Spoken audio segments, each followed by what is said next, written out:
Hey, hello mga pampans. So, good morning to everyone.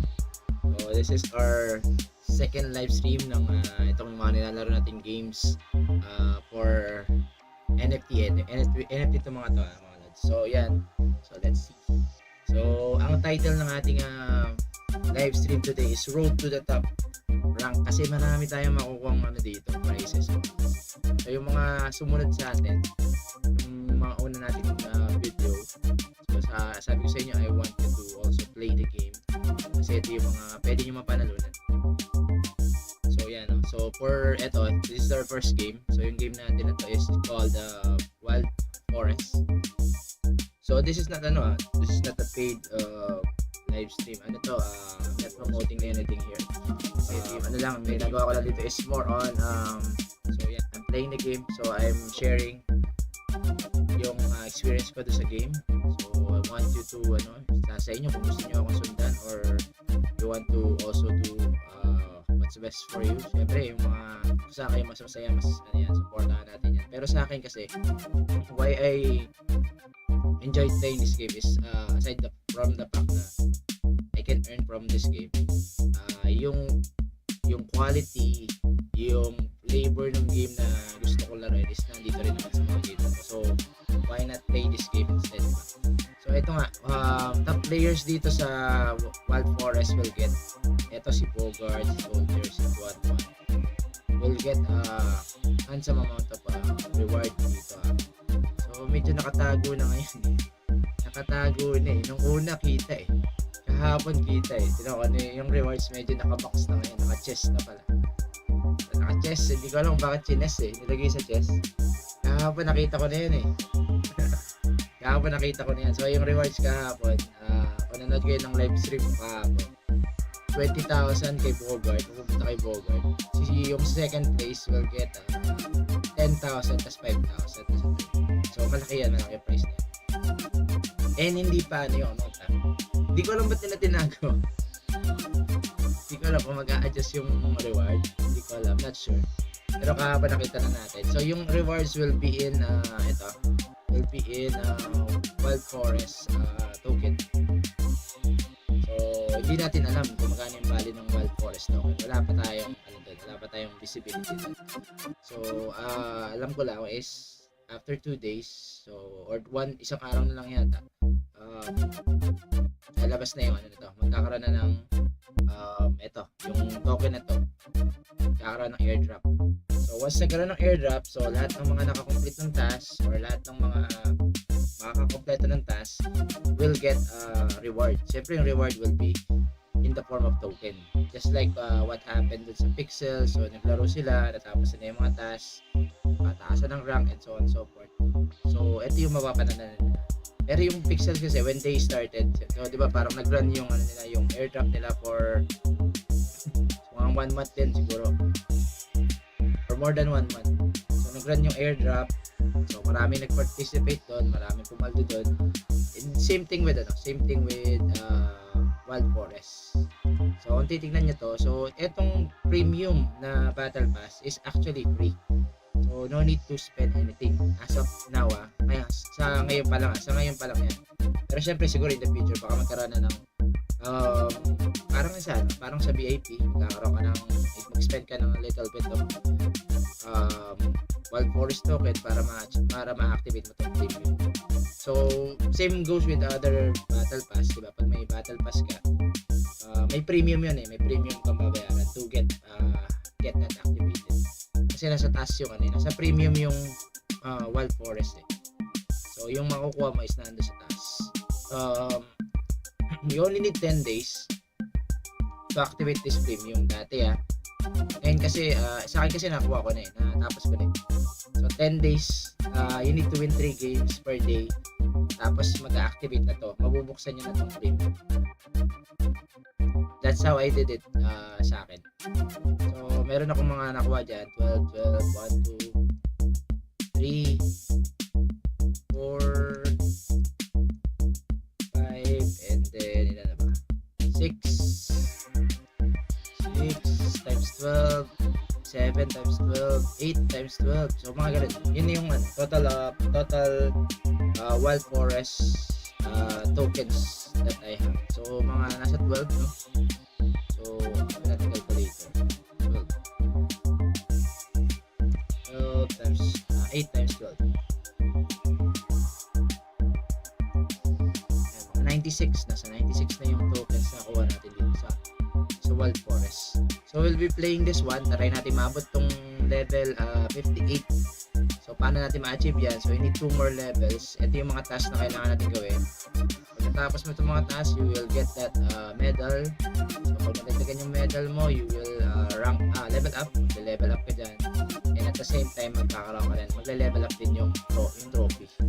Pag nananalo ka naman, you will get yung trophy. Tapos pag dito naman din sa trophy, dito naman yung ranking. So yung trophy naka-base dun sa dami ng trophy, dun naka-base yung ranking. So, sa battle pass, ang pine-measure dito is yung number of medals na nakuha mo. Medals. Depende dun sa task na natapos. Magkaiba sila.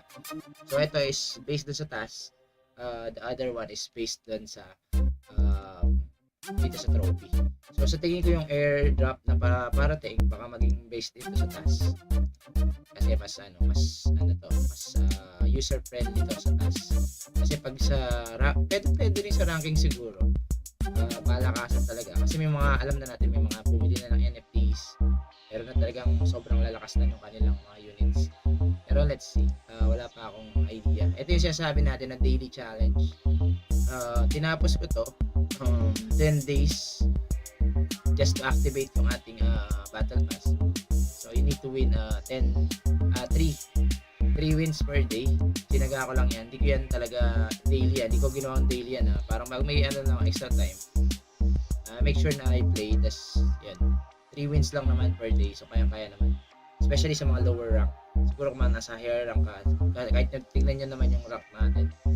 Medyo malayo. Diba sa katotohanan. Nasa 9,534. Ganun karami naglalaro nito. So almost nasa 10,000 naman tayo. Nasa 10,000 bracket na tayo. So yan. So yan yung mga prizes na pwedeng mo panalunan. Up to top 500 will get handsome amount of rewards in the form of WF tokens. Okay?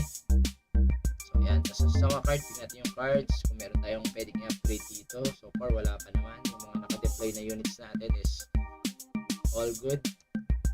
So let's just win some games. Play it. Tapusin natin yung mga tasks. Tapos sabulin natin. Plus 12 din yun. So kung meron ako 96 plus 12. Yan, kahit man lang umabot ako ng 108 na token, kahit pa paano pwede na rin yan. Uy, si Daniel Kinyosa, good morning sa'yo, Lods. Thank you for watching the live stream. Yan, salamat. Nag-aabang ka rin ba ng energy party, mga Lods? Yan, mga nag-aabang ng energy party, tambay muna kayo. Tambay muna dito. Yung sa akin naman, yung pixel, makikita ko sa inyo. Kaya hindi ko masyado makipakita yung pixel kasi what I'm doing in pixel right now, hindi nyo rin masyadong may enjoy because I'm doing I'm doing the Jumibara head. Alam nyo naman, pag Jumibara head, di ba, medyo medyo nakakainip din laruin ng Jumibara head. Hirap mag-ipon ng Jumibara. Let's try this one. Player yung kalaban natin, so most likely baka AI. Hindi ko lang alam. Baka AI ito. So madali lang na manalo pag mga nasa gantong level ka pa lang. Siguro magkakaroon ng challenge to pag pumalo ka na ng mga nasa 1,000 pataas. Nandun na yung mga real players na. So at this level, di pa ganun ka-step yung competition dito. Okay pa. Kumbaga parang kakayanin nyo. Pero pag level up ka nga, sabi ko nga, pag nag-level up ka pa ng siguro mga nasa top 1,000 or higher, dun nyo na mararamdaman yung competition. So at this level, wala pa kayong mararamdaman na competition. Kasi parang AI pa lang tong kalaban natin. Oo, hindi natin matetest eh. Wala akong way to test kung tao to or what. So let's go for it. Yan. So upgrade lang natin yung ating mga barracks. So yan. Gana tayo. Meron ako 3 barracks. Yan, 3 barracks. Level 2 ko na. Pero parang kulang ako ng kulang ako ng mind. Pakiramdam ko kulang ako ng mind. Try natin baguhin yung isa. I-tweak natin sa mind yung isa. Because ideally dapat meron kang dalawang mind. Dalawang barracks o tatlong barracks kung kaya. So meron na tayong tier 2. So pwede natin magamit to. Pwede tayo isang ninja. So ito yung sasabi ko. So player lang to kalaban. So most likely baka to baka DI. Level 3 natin to. So hindi na siya makakapalag pag ganyan. Kasi parang dalawang barracks lang yung gamit niya. Wala pa siyang mine. So wala siyang gold na ma-earn. So pag ganyan, medyo ano ko na dyan, panalo ko na. Sureball na lang natin with the units. Sureball na lang natin yung units para meron yan pang trade ng siguro. May panggawa ng ng tower yan. So kasi tingin ko kaya ko na to. Ayan, may pang tayo dyan. Ayan. So nagpalit siya ng Ayan. So I think we can do this one. Tingnan natin kung ma-achieve natin yung ating mga tasks. So that's 1-0 for us.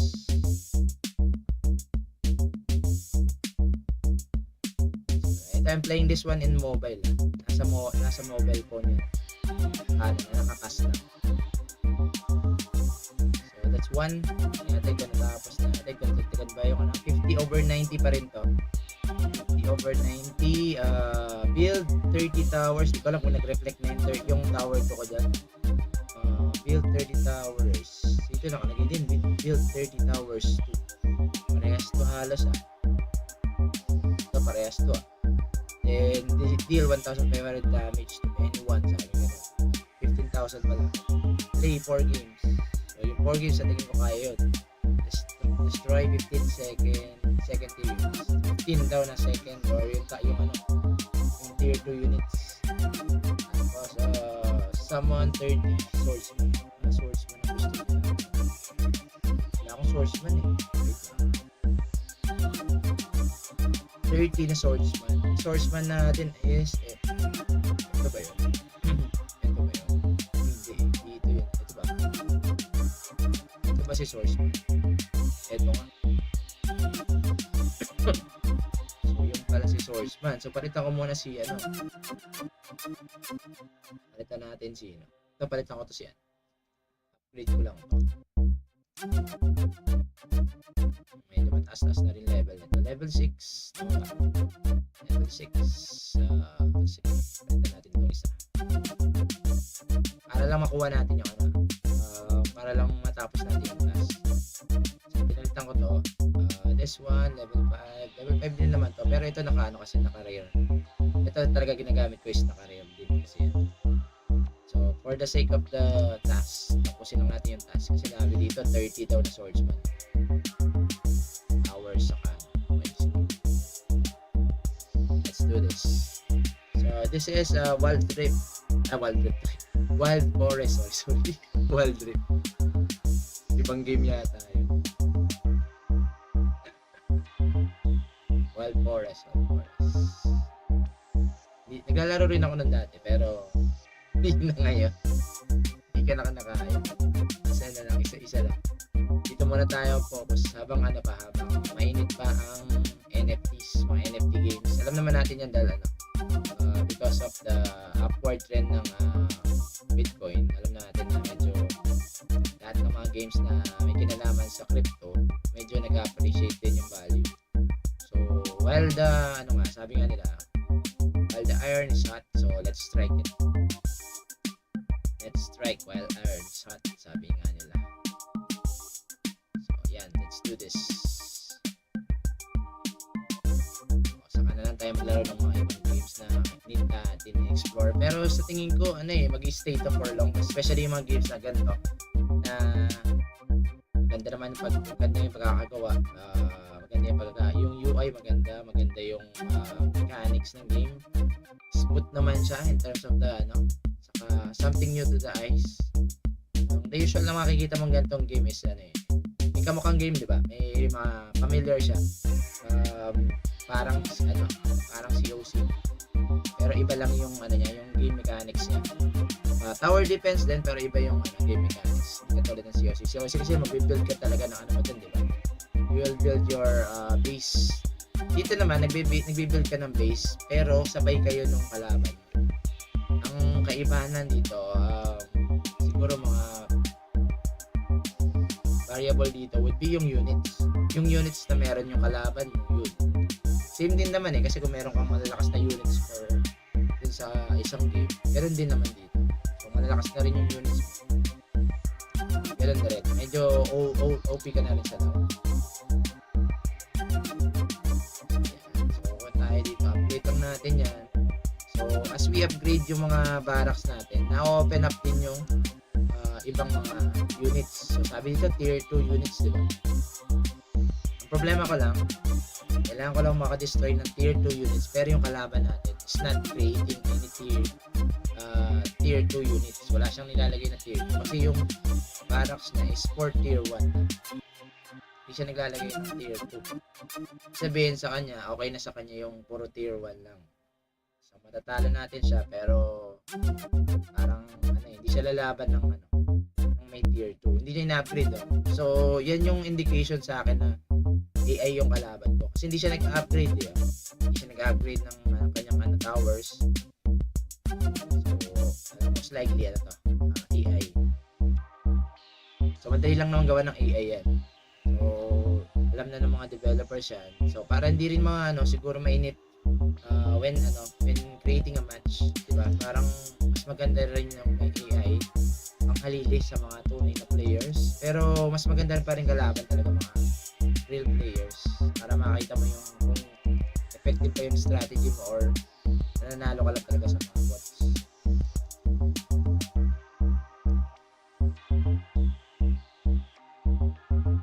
Saka para sa mga beginners, kasi beginners pa lang yung kay level ko. Beginner pa lang yung level ko. So hindi pa yan hindi pa panlaban. Practice mode. Ayun pala, kailangan ko pala ng source man. Hindi ko pala muna pinatay. Kailangan ko pala ng source man. At pala puro source man na lang din i-play ko. Mali, napatay ko siya agad. Ayun. So, nadagdagan naman tayo ng trophy doon. Books tayo ng chest. Small chest. Pero meron tayong makukuha dyan. Ayun, source man ulit. And some meron tayong wolf na nakuha doon. Next stop natin is 960. Ito sana maabot ko yung level 4 yung level na to. League 4 ang tawag nila doon. So, simpleng game lang pero pagdating sa dulo nito, doon yung makikita yung bakbakan nito. So, lahat ng games na lalaroin natin ngayon is puro may ranking system. So, may rank. So, pag pumasok ka doon sa rank, doon ka papaldo. So kung medyo maaga ka naglaro ng game, early adapter ka ng game, madali ka makakapwesto doon sa rank. So mamaya yung lalaroin naman natin next dito is yung Axie Champions. Patapos na rin yun mga lods. Na lang yun, less than 24 hours na lang yun. Tapos na yung laro na yun. So kailangan pala puro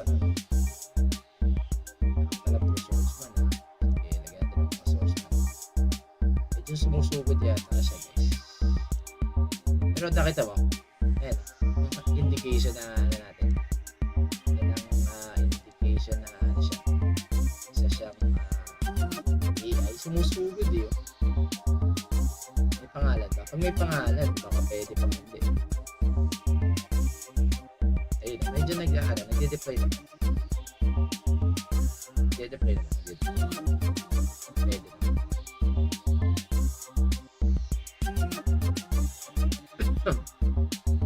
Pero doon maatake ka agad sa gitna. Ito matama. Natatapakan tayo ng isa. Maatake ka agad sa gitna. Sige, pakay mo yan. Sige. Pag na-capture na natin itong niya, although kailangan natin ng swordsman. Nakuha natin itong base niya sa may taas. Nag-one base lang ito mga lods. So one base.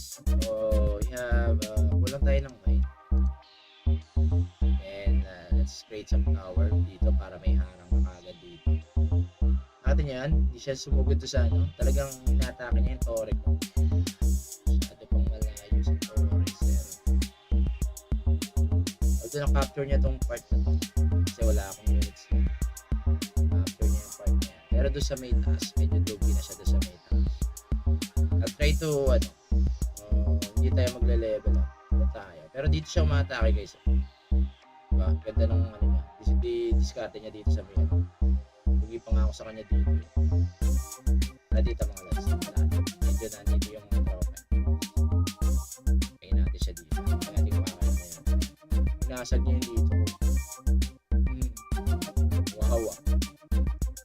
Pinasag niya yun. Level up natin. Level up. Try ko lang pantayan. Tapatan ko lang yun. Napartidahan niya ako eh. Partidahan din natin siya. Let's see kung papalag siya na ganyan. Hindi ako magle-level up na. Exhibition to exhibition. Hindi ako magle-level up ng balance. Nalabanan ko siya ng swordsman to swordsman. Habang ayan, nalabanan ko siya ng swordsman to swordsman. Okay. Okay. Daming pera eh.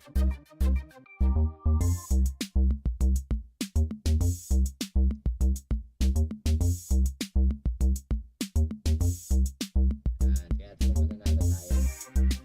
Same na lang. Puro tier 1 yun. Dami ko ng pera, sagat na pala yun. Hanggang 30 lang pala. Maximum. Hindi tayo ng level. Pero hindi tayo maglalagay ng units na level. Na tier 2. Kaya ko lang matapos ng sword. Kailangan daw puro sword. Swordsman. Oh. Need some balance.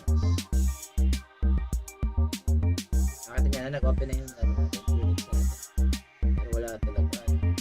Ayaw talaga magkano. Ba't na ba yan?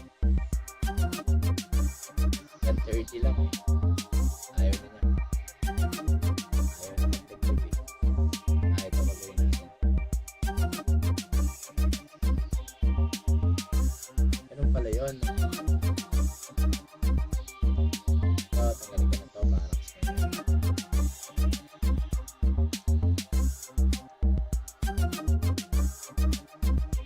Natin makakapag-deploy pa tayo na isa.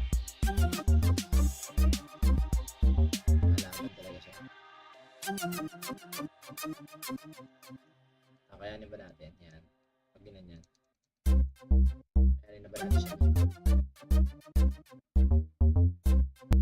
Pwede naman natin.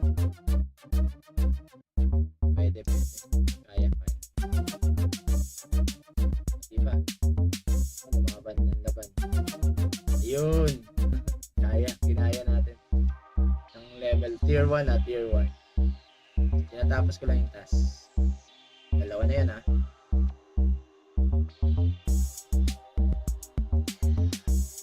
So dito 5 ano pa rin, hindi pa rin nagre-refresh yung task ko.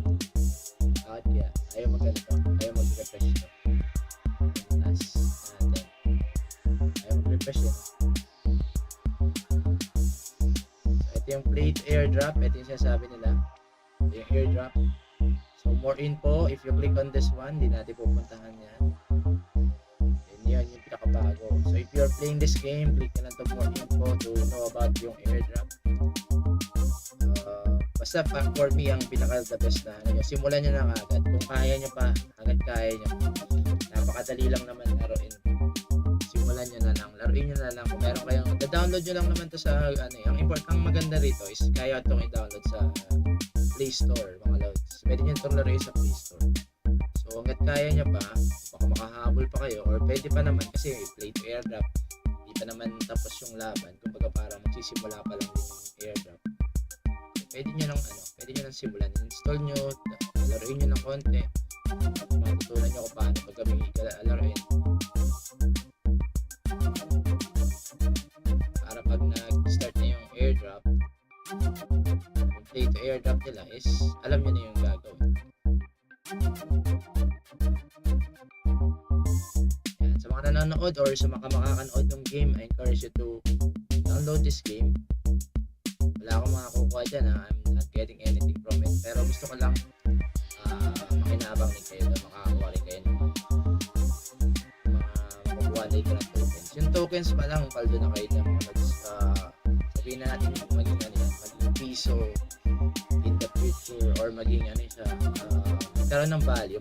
Definitely magkakaroon ng value. I'm not saying na piso, pwedeng malit sa piso, pero while playing the game, nag-accumulate naman yan eh. So mag-iipon-ipon lang kayo. Ganun yung sasabi ko sa mga tropa kayo. Laruin nyo lang ng laruin. Hindi man ngayon lumaki yung price niyan, pero at least meron kayo, habang naglalaro kayo, may naiipon kayo. Para ka lang nag-save ng piso sa Alban Shop. Pag kailangan mo na, meron kang magamit. So ito, while playing, at least while playing, meron kang kukuha.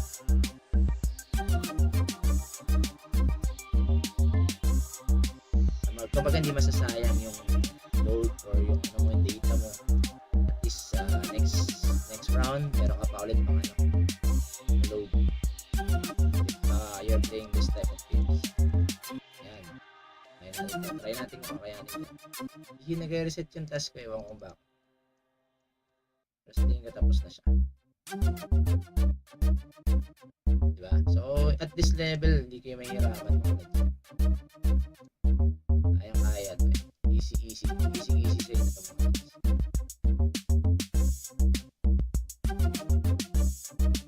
Kita nyo naman, di naman pumapalag yung kalaban din. Siya pumapalag.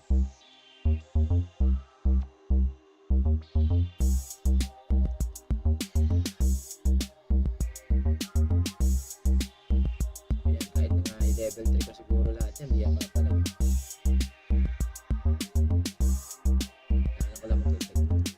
Hindi ko alam ba't di ako mapag-level. Kailangan ko yata i-level up.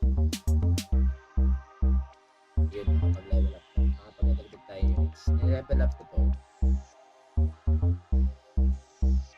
Laban ako.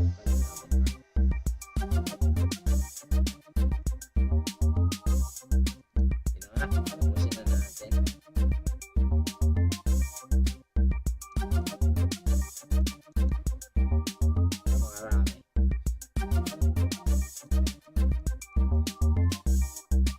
Double click nyo lang yung yung tower. Gusto nyo atakihin yung mga units. Yan. Wala naman siyang depensa. Okay. That's 3 in a row. Madali lang to sa at this level. So yung mga si Mama Upa yata hindi pa yata naglalaro. You can search for the game. Search nyo sa Google Play. Makakita nyo yung mismo. Download it. Ganun lang naman. Kung paano ko nilalaro, ganun lang. Saka madali lang sa simula. So pagbibigyan muna kayo niyan sa mga simula. Malay nyo, hindi nyo naabutin yata yung sa premium. Sa premium na battle pass mga hindi nyo naabutin kasi kailangan nyo 10 days yun. Parang 2 days na lang to bago mag-activate yung player to aircraft. So, pero aabutan nyo yung play to aircraft kung open pa yun. Hindi naman agad magkakabigayan to naman reward. After this one, siguro magre-reward sila doon sa top players. Pero after no, tingin ko yung play to aircraft will be open to all.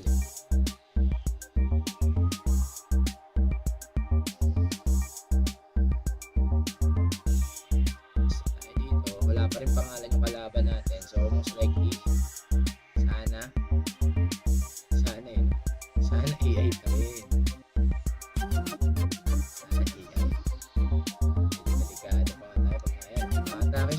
Lakas din siya. Nag-deploy kagad siya ng doon. Meron siyang nag-deploy siya dito ng archer. Matalino. Saka kinapture niya tong kinapture niya tong yung base na yun. Diba? Kasi yun yun, malakas din yan. Pero ang medyo delikado tayo. So mag-aana tayo. Level up tayo dito. Malakas tong AI na to. Mukhang tatalunin pa nga tayo nito. Laban. Kinabahan ako dyan. Kasi naka-capture niya yung base ko eh. Nagulat nalulungkot ako. Kampante sana ako eh. Pero hindi, umatake siya. Oh. Kinakapture niya yung base ko. Magaling. Oh, ayun no. Ayaw niyang bitawan yung base, di ba? Nakita niyo? The usual na ano. The usual. Paglalabanan niya talaga isang base eh. Kasi yan yung magiging pivot niya eh. Yung kayo dalamang at yung kayo matatalo. Sa pag naagaw niya yung base niya. Talo kayo dyan. Paglalabanan niya talaga yan. Parang sa Parang sa China. Yung pivot point na yun. Mabigat yun. Pag nakuha yun ng China yun. Ibig sabihin panalo na sila sa So ayan Kala nyo maliit na space yan, pero pag nakuha yan ng kalaban, di ba parang laking bagay na. Di ba nandun na ako. So 1, 2, 3. Nakita nyo yung mga teritoryo ko. 1, 2, 3. Sa kanya dalawa lang yung teritoryo niya. Yun yung advantage ng may teritoryo. Kaya nasabihin nyo isang maliit na spot nanto, isang teritoryo pa rin yan. Pero pa rin kayo units na may lalagay dyan. So yung units na yun, barracks man yun or kung ano man ilagay nyo dun. Base man yan or barracks or tower or minahan ng ginto. Advantage pa rin yun kasi meron kayo itong additional na wala doon sa kalaban. Yun yung rule ng game. Atake siya. Yun yung mga natutot. Konting natutot tayo doon. Up. Kaya yung atake. Just like siguro mahilig maglaro ng ganito yung mga Chinese, mga territory, mga tower defense ang dating.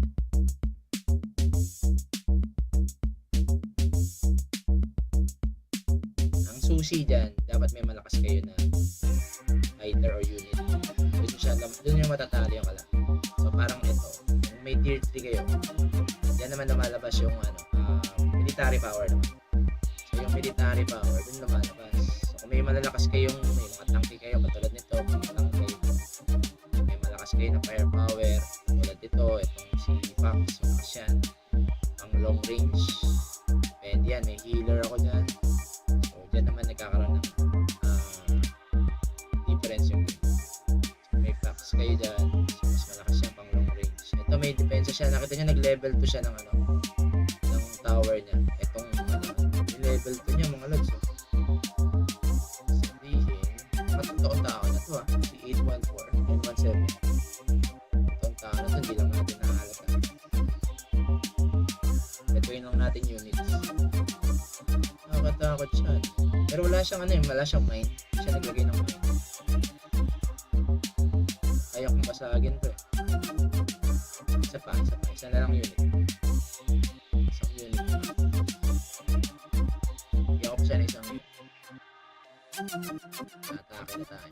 Sa pang level isang tier 2 na unit, kahit isang gunner tayo. Ayan. Okay na tayo dito. May long range. Yo. Saglit lang to. Wala naman siyang ibang defense. Ayun lang naman defense niya. Okay, destroy natin lahat ng units niya. Itas din yata ako destroy units.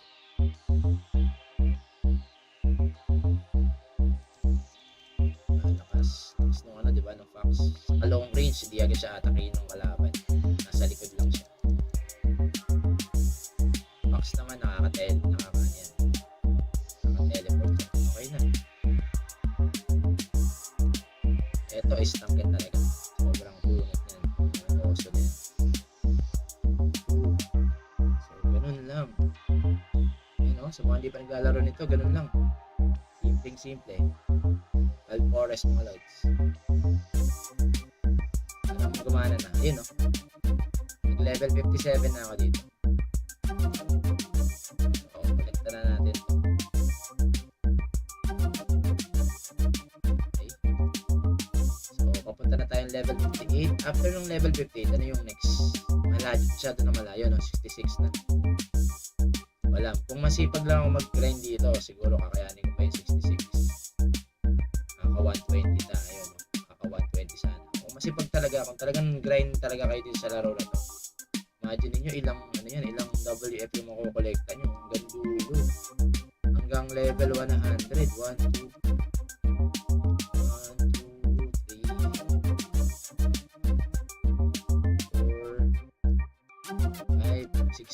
60, 5, 6, 7, 8 pa sana to, no? 8 pa, no? 8. So, mga 8 eh. 8 pa eh, no? Kasi meron pa ako nakuha na ako na 12. So, mga 20 yan. 20. So, 20 times 12.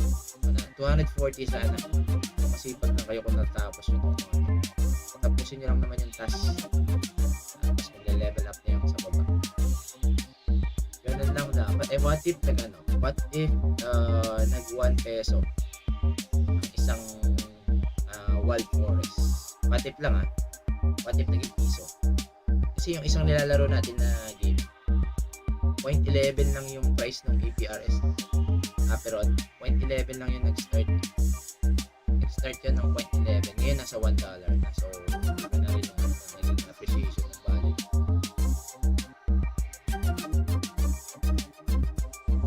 Ito yung kalaban na medyo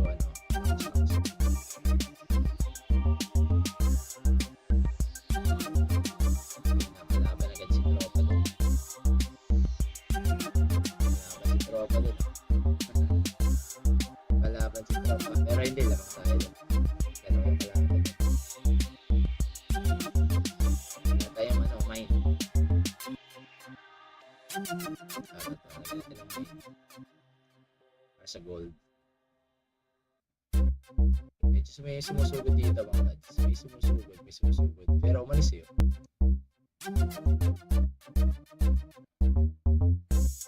Atin na ito mga lads.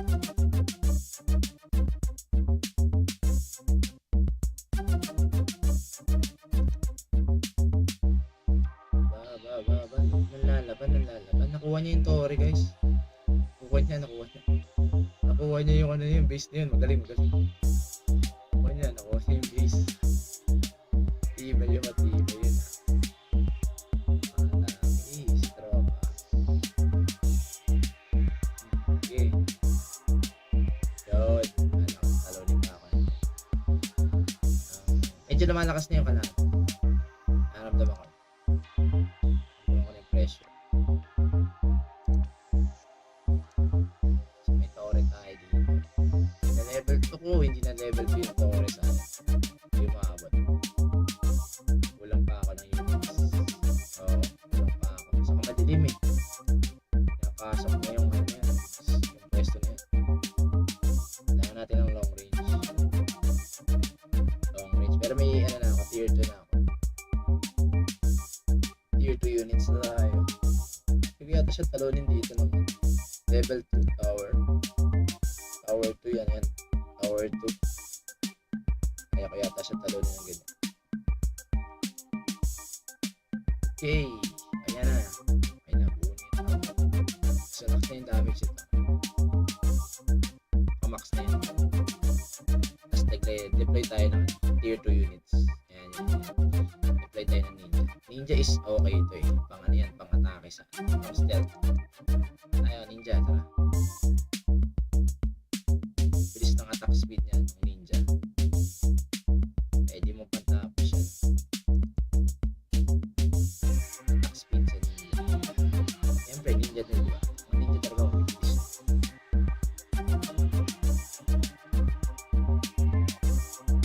Okay, pa ito natin ito space na.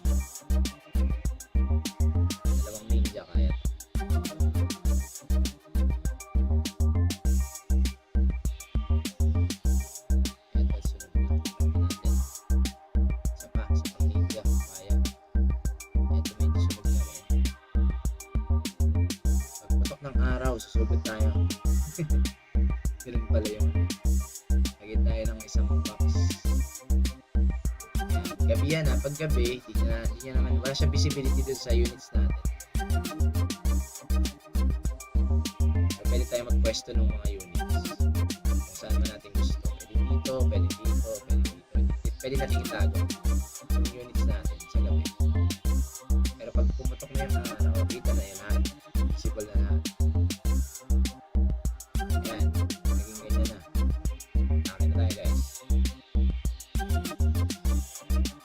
Yung sa totoong battle dito kasi hindi naman totoong battle yung pinapakita niya hindi naman siya yan tao. Hindi yan tao.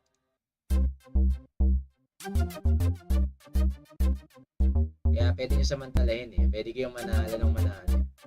You can do win streaks dito. 10 win streaks kaya yata.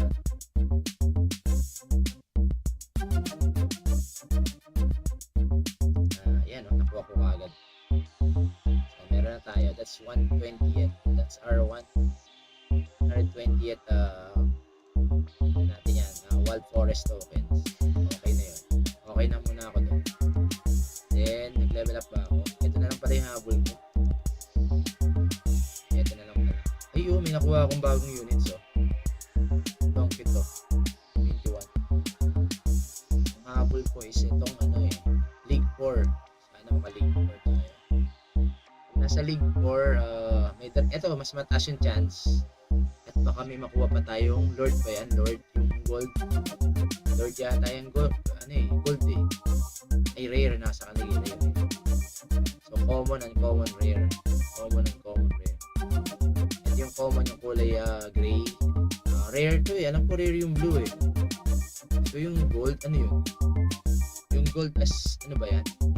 Lord ba yan? Kailangan pala makakuha tayo ng Lord. Pero kailangan natin ng ilang tokens? 9971. So 1,000 tokens yata kailangan. Try nga natin kung makakuha tayo ng Lord. Mahal ang Lord eh. Sa Mabis. Saka malakas daw yan. Malakas daw yung malakas daw yung bomba. Yung bomba na yan.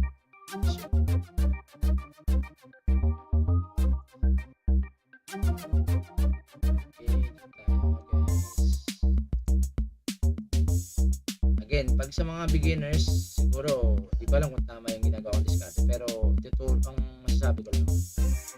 Unahin nyo muna barracks. Deploy muna kayo ng barracks. Tapos dalawang mine kaagad para may pera. Tapos, saka kayo mag-deploy ng mga barracks. Basta may dalawa na kayong mine, pwede na kayo mag-deploy ng mga barracks. Ganun lang gawin nyo. Tapos, as much as possible, pwestuhan nyo na kaagad yung mga teritoryo. Kahit di na muna kayo magtayo ng tore, kahit di na muna kayo mag-tower, siguro magta-tower na lang kayo pag may extra money. Tulad yan, di na. Mas maganda barracks na. Kasi pag nag-barracks kayo, pwede kayo mag-deploy na mas maraming units sa kalaban. Kesa doon sa kalaban. Lugi pa nga pag pag ginawa natin yung kanina. So barracks na lang. Pag na tayo mag-deploy na tower. Yan na lang natin siya umatake siguro. Or tayo ang atake sa base. Tapos hanggat maaga, i-level 2 nyo na kagad yung isang barracks. Level 2, kahit isa or dalawang barracks, i-level up nyo na kagad.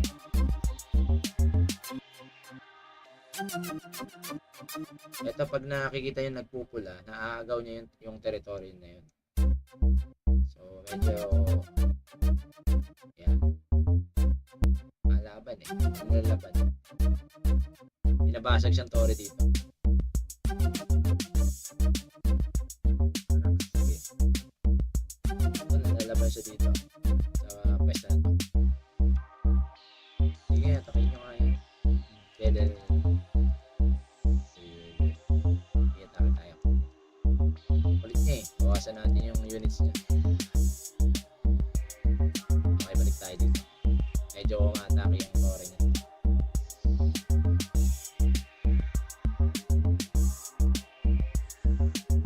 So, the faster you can get to tier 3 or tier 2, mas malaki yung chance yung manalo.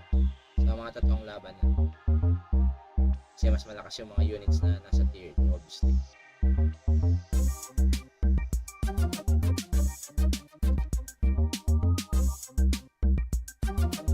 Pati yung ninja. Ninja ko. Pati yung ninja. Pero na-capture yata natin yung base. Oo nga, na-capture yung base. Na-capture yung base dun. Ore.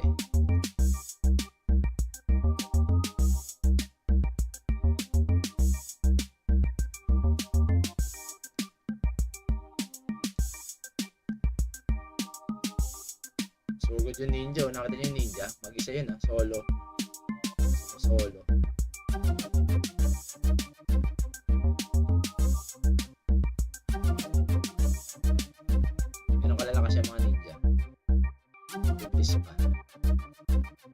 sa akin is uncommon lang itong gamit ko eh. Imagine nyo pa yung rare. Tapos na kita. Ito pwede itong pang long range. Ito yung healer. Or we can use yung isa, yung wolf. Pwede rin naman yung wolf. Lakas din yung wolf.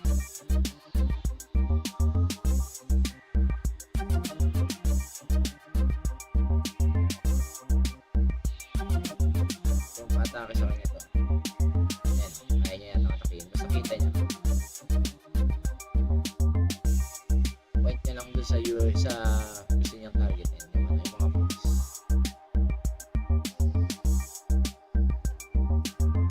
Ayan, tara, tawasin natin para makarami.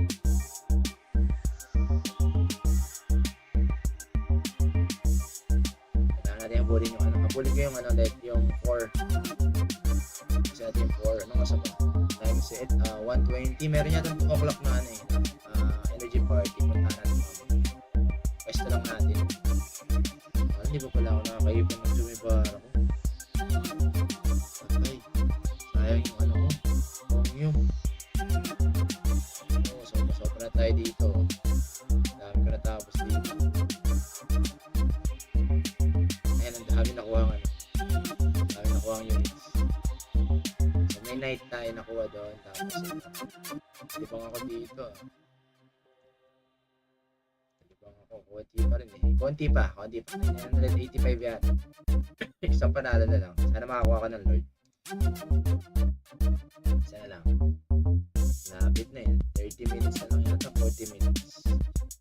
Alam ko 2 o'clock eh. 2 o'clock pa, 3 o'clock. Ating energy party. Pixels. So this is ito yung unang game eh. Hindi pa tayo tapos to sa tatlo. Aperon pa tayo. May aperon. Again, barracks muna tayo.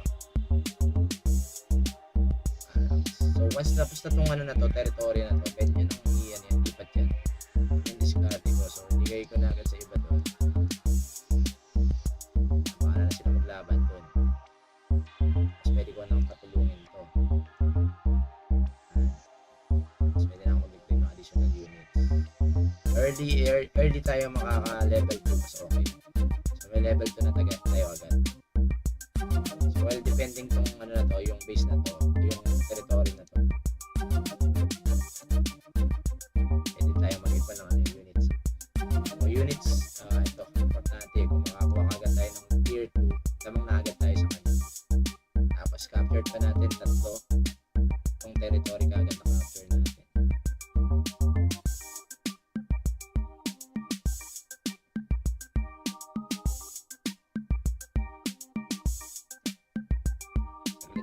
So isang na lang.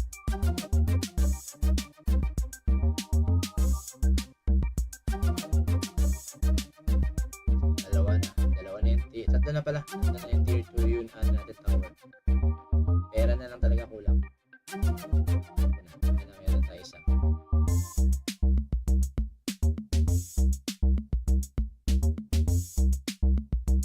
Yan, ito na.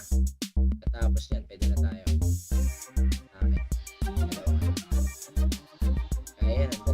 Dalawang ninja. Ito nga pwede itong pasukan yung ninja eh. Ayun o. Nakita nyo tumalon lang yung ninja doon. Mas mabilis ang ninja dyan eh. Nakakatalon din sa mga walls yung ninja.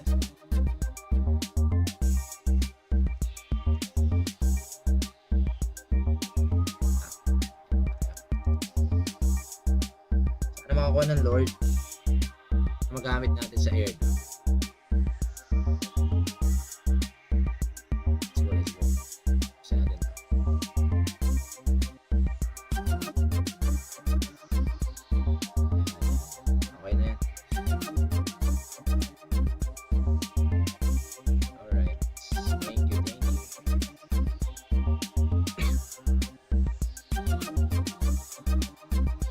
Makakakuha tayo ng Lord. So again, Wild Forest mga lods. Ayun nakakuha. So League 4 is ito pa lang pala, new units available. So after nito, kung mananalo tayo, may chance na tayo makakuha ng ito, Lord. drop chance eh. Ewan ko lang kung ilang percent yung drop chance ng Lord. Nasa dulo eh. Kita eh. 6% sa rare. Hindi ko lang alam. Mas mataas na yung drop chance. So kung makakuha tayo ng chest dito, may pag-asa na tayo makakuha ng high tier na units. So by rarity, by level, ito yung by tier. So yung tier, ito yung tier 1, tier 2, tier 3. So by rarity, yung kulay naman nila. So yung blue, yung gray, saka yung green. Okay. So ito, pwede natin palitan siguro. Tapos na yan tayong isang class doon. Source man, tapos na yan. 90. Build 90 mining mines. 90? Medyo mahirap yan. 90 na mining mines. Talaga ba? 90. Taas. Build 30 towers. Ito, kaya ko to. Dito. S lang yan eh, no? Destroy 30 range units. Win 2 games. Ayan, baka nagana lang naman. 90 mining mines. Dalawa lang kaya ko. Isang laro. Pwede tayo magdagdag. Kapag mananalo na ako, hindi ipapalitan ko ng more mining para matapos agad yung task na. Pag nakasetup na yung units ko, papalitan ko lahat ng mining. So may dalawa na ako dun, diba? Kasi kada laro, dalawa lang kaya ko ilagay ng mining. Pero pag nakita ko sure ball na, palitan ko na lahat ng mining.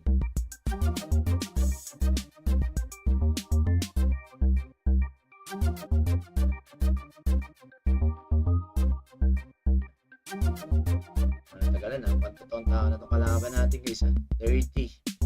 Average waiting time is 15 seconds. Kaso nga inabot na tayo sa minuto. Isang minuto na. Ayun, naghahanap na yata ng totoong tao to.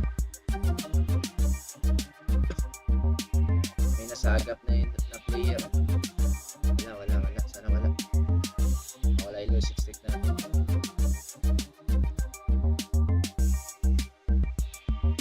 Wala yung losing streaks natin. Hindi ko alam bakit. Na-promote daw ako. You've been promoted. Hindi ako naglaro ito. Na-promote pa nga. Hindi na naglaro. Ayan na. Or na tayo.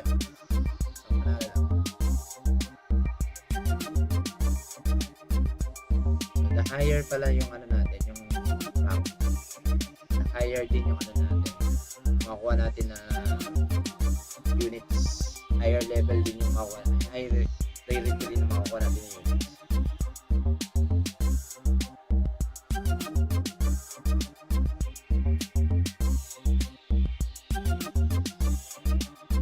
Ito yung night. This is the night. Yung nasa harapan. Hindi ko alam kung ano to. Ang hayop to. Ito parang ano eh, baboy Ramon. Ito out of box. Nasa kabilang side tayo. Okay lang. Aprs.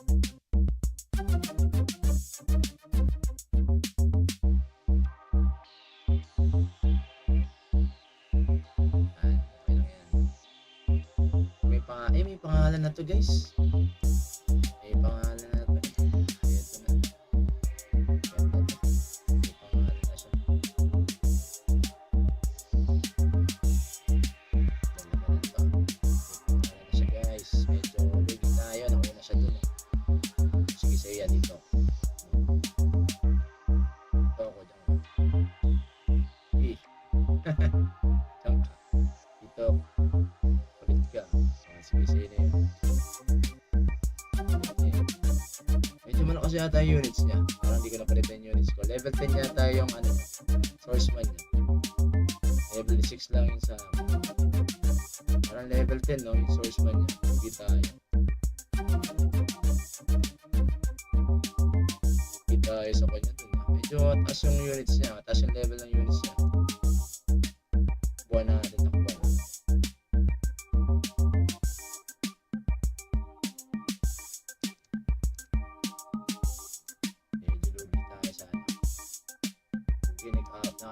Great, oh. Galing, galing. Ito na yung totoong ano lang. Kita nyo ba? Para siya dumiskarte. Ganda, no? Diskarte niya. Hindi ako maka-level up, nakita nyo. Hindi na ako makikita kung paano matalo. Dito nyo na makikita paano tumatalo, guys. Lakas. Grabe. Talit tayo na na. Pinagdilim. Ang konti. Patay mo. Sige.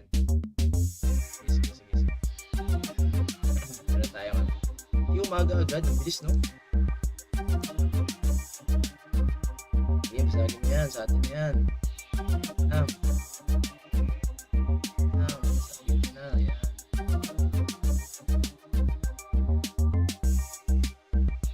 NFA, naku, naunahan niya tayo yata sa tier 2 units.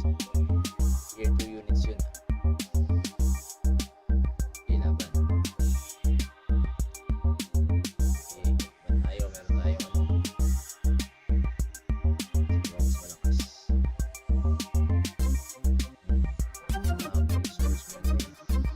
Kita na, rare yung ano natin. Hindi ko mananalo tayo isa. Medyo ito maganda. Ito yung challenge. Kapag medyo kalaban natin is totoo na aking talaga. Ganda siya. Ganda talaga. Totoong laban. Exciting. Pag naka-level 3 ako panalo. Di ba mas exciting kapag totoo na. Hindi na nga niya nilagyan to eh. Nagmadali na siya.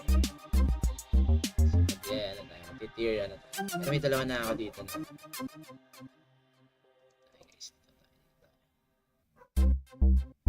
Takot tayo sa punta kasi makatakihin niya yung part na yun. Dito tayo.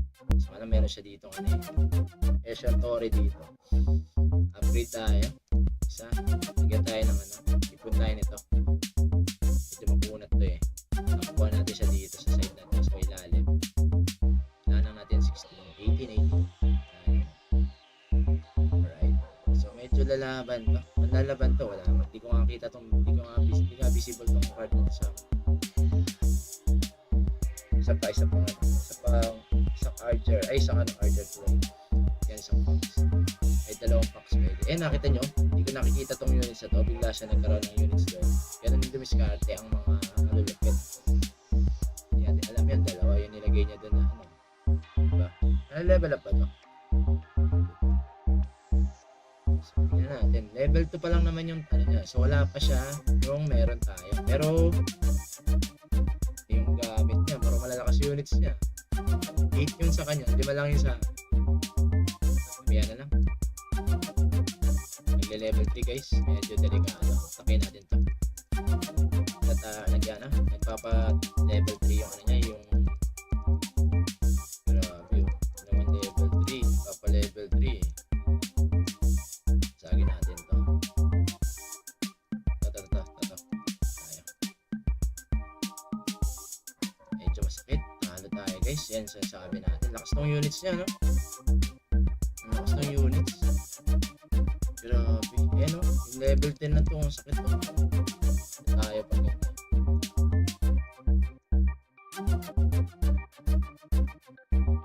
Ay tayo. Nakuha niya yung ano niya. Lakas. Grabe. Grabe sa units. Talo tayo dyan. Concede. Pag mga ganito, pwede na tayo mag-concede.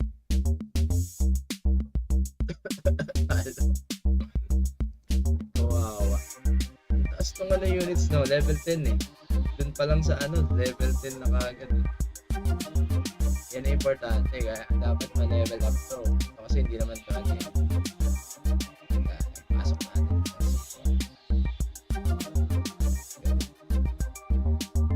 Wala na eh. Level 5 lang talaga si tropa dito eh. Kung ano natin eh. Level 5. Wala na tayo pwede gamitin. Ganun ang laban kapag malalakas. Ano kasi ako, nag-league 4 eh.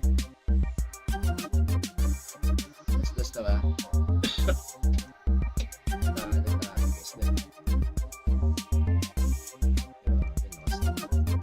pa. Okay naman siya. Pero yung laban kapag totoo na, may pangalan na eh. May kapangalan. Si Hakim. Ang tao na si Hakim. Kasi yun, pag hindi ko player yung pangalan. Enjoy nyo lang. Pero pag may pangalan na yung ano, yun na yun.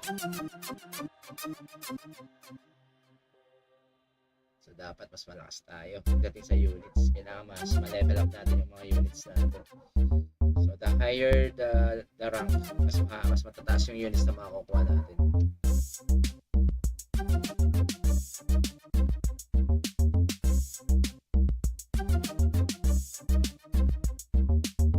Ito may tips naman pala dito.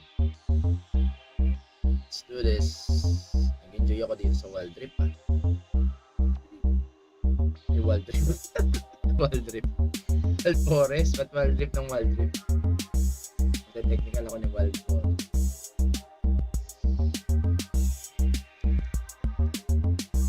Okay, barracks. Ay, ikaw na naman. Patay tayo. Uh-oh. Delikado. Oh no. Siya na naman. Sana hindi siya kumikilos, no? Naramdaman niya ako na naman kalaban niya. O yung sumurrender sa'yo kanina, pagbigyan mo naman ako yun. Pwede lang.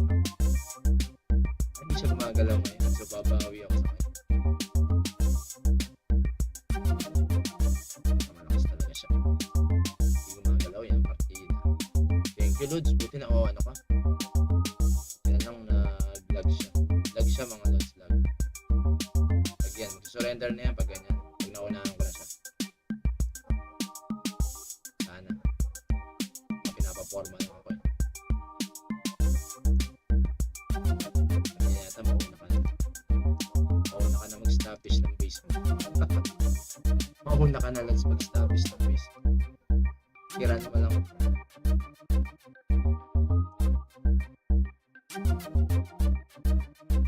Samantalay na natin ang kanyang pagtulog. Yes, makakabawi ako ng walang kalaban-laban. Ako Minho, talo ka dito. Sorry Lods ha, pero thank you.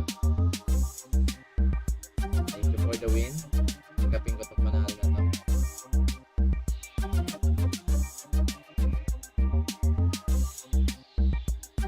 Hindi talaga siya nag-deploy ng units, ha? Surrender. Ayaw niya yata na sinusurrenderan siya.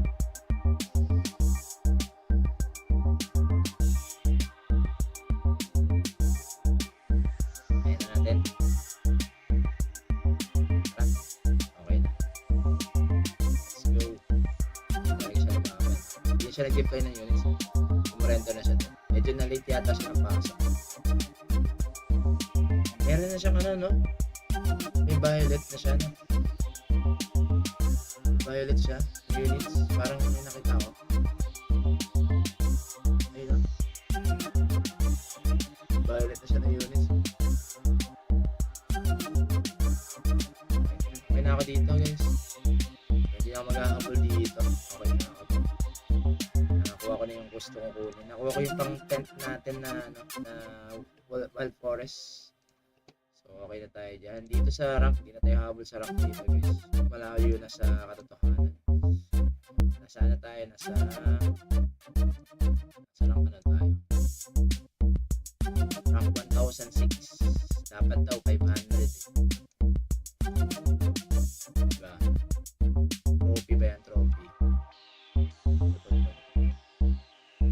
Yan. 101 to 500 ang may price dito. Okay na yan. So, lipat tayo doon sa kabilang ano lang. Ito naman din. Ito isa pa. Patapos na rin to.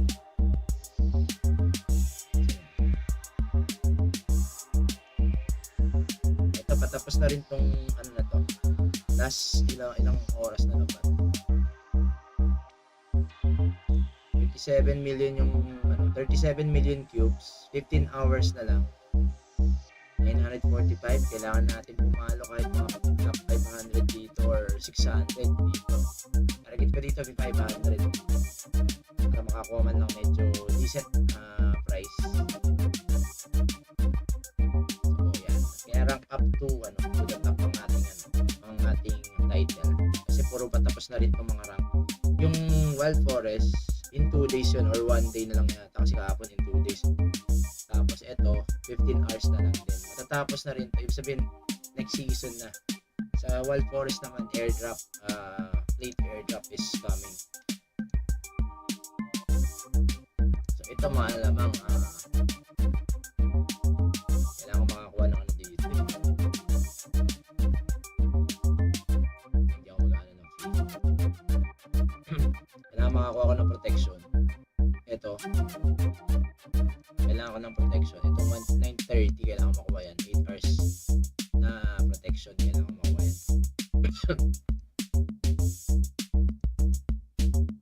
May mga free.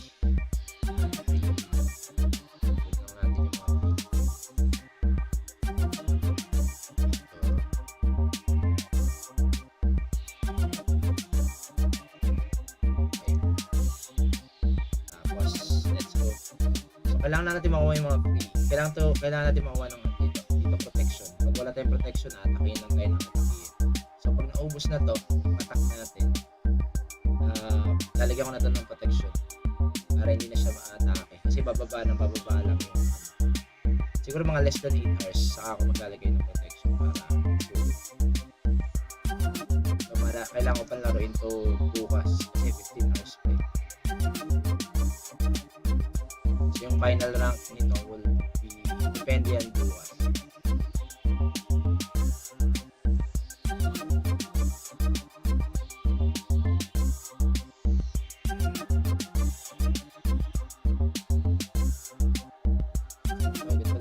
Ito yung pinakasimpleng game na pwede nyo laruin. Hindi kayo into MOBA or hindi kayo din sa farming, ito sa tingin ko pwede na rin ito pang pastime. Pares, ano lang, puzzle game lang, puzzle game. Puzzle game with a twist of Axie Infinity. Kasi yung rock paper scissors, yung ito yung nila, gumagana to dito. So plant is mas malakas yung plant sa aqua and then sa bird. So kaya patayin yan. So beast is powerful than plant, reptile and plant, reptile sa kalas. So yung rock paper scissors naman, Axie. Ayan dito, gumagana dito. So ito. So yung aqua natin is powerful than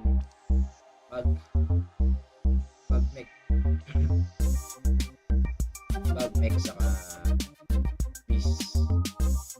Let's see. Ayan.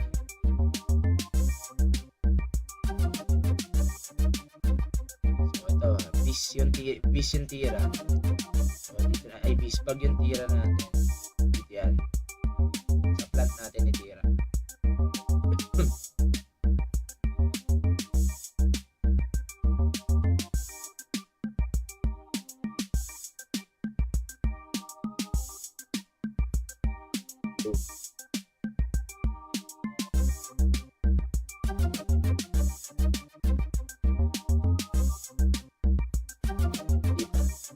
Nabitin 38.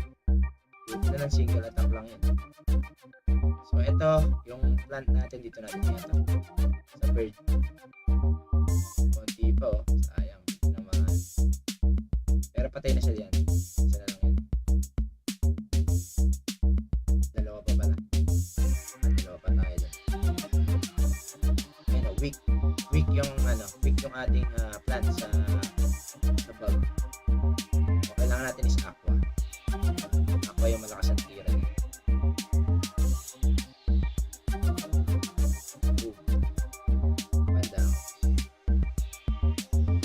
So yan, so plus 12 kada mananalo, minus 12 kung matatalo. 855, medyo yung top 100 nasa 4,400 na ito kanyang trophy. Medyo malayo na tayo dun sa top 100. Ito na lang, ang goal na natin dito is ito, nasa 600. Ito lang pwede natin ma-achieve. So nasa 855 tayo. Sa 15 minutes, laro tayo Apron, mga 2 games.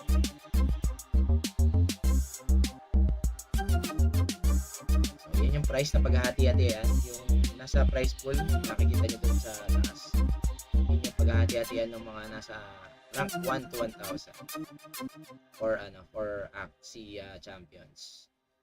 So yung cube na yon, pwede nyo ipalit yun. You can convert it to AXS. Depende sa dami ng cube na makuha nyo. Last time na nag-check ako, nasa 30,000. 30,000 cube is equals to 1 AXS. So yung amount ng AXS, di lang ako familiar sa amount ng AXS kung magkano.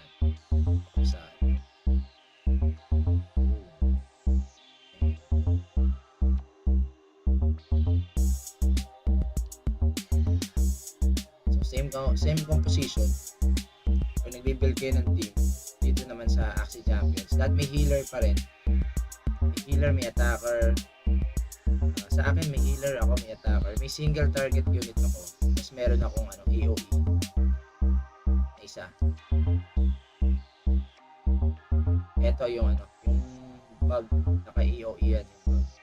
Ito single target to. Kasi kadalasan nakikita ko mga hindi medyo mga lalakas yung mga may mga kakwa. Yan, malalakas yung mga may kakwa.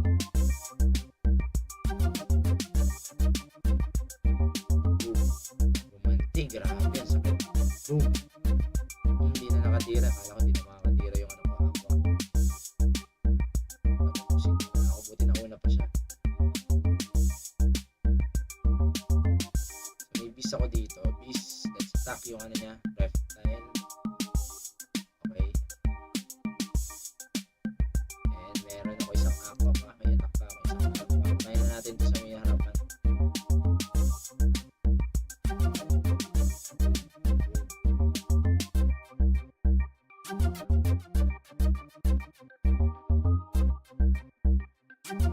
Baka natin ang konti yan. Ay, mali ako na inatake. Dapat yung water. Mali. Patay yung water ko.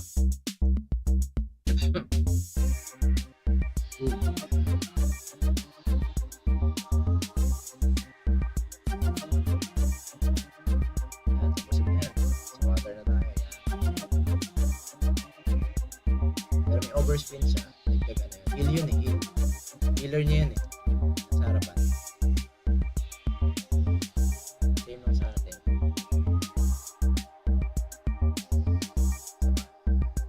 Ito yung natin AOE. Tapos medyo natin tirahin itong niya.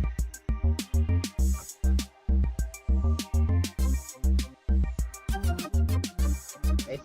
Okay. Oops.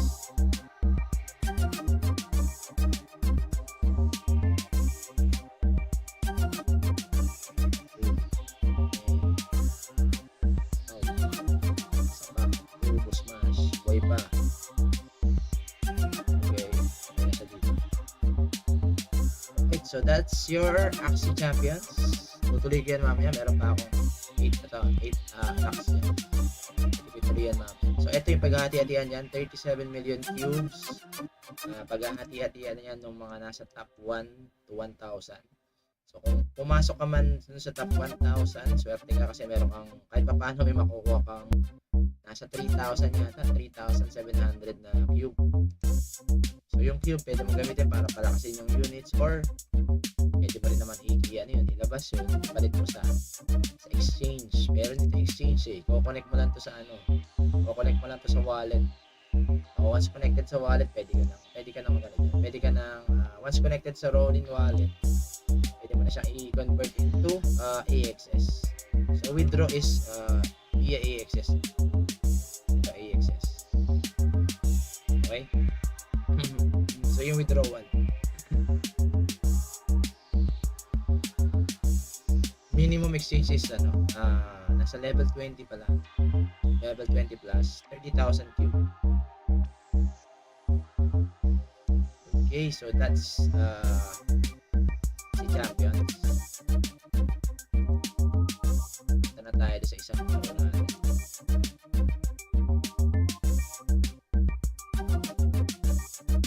Okay, let's go now. tayo sa isang laro natin. Pero naman.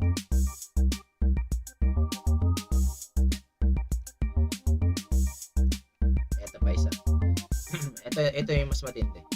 Ito I need to confirm this one. Pero base dun sa una nilang nilabas, hindi ko lang alam kung babaguhin ng Aprs. Kasi masyadong paldo to. Sobrang paldo.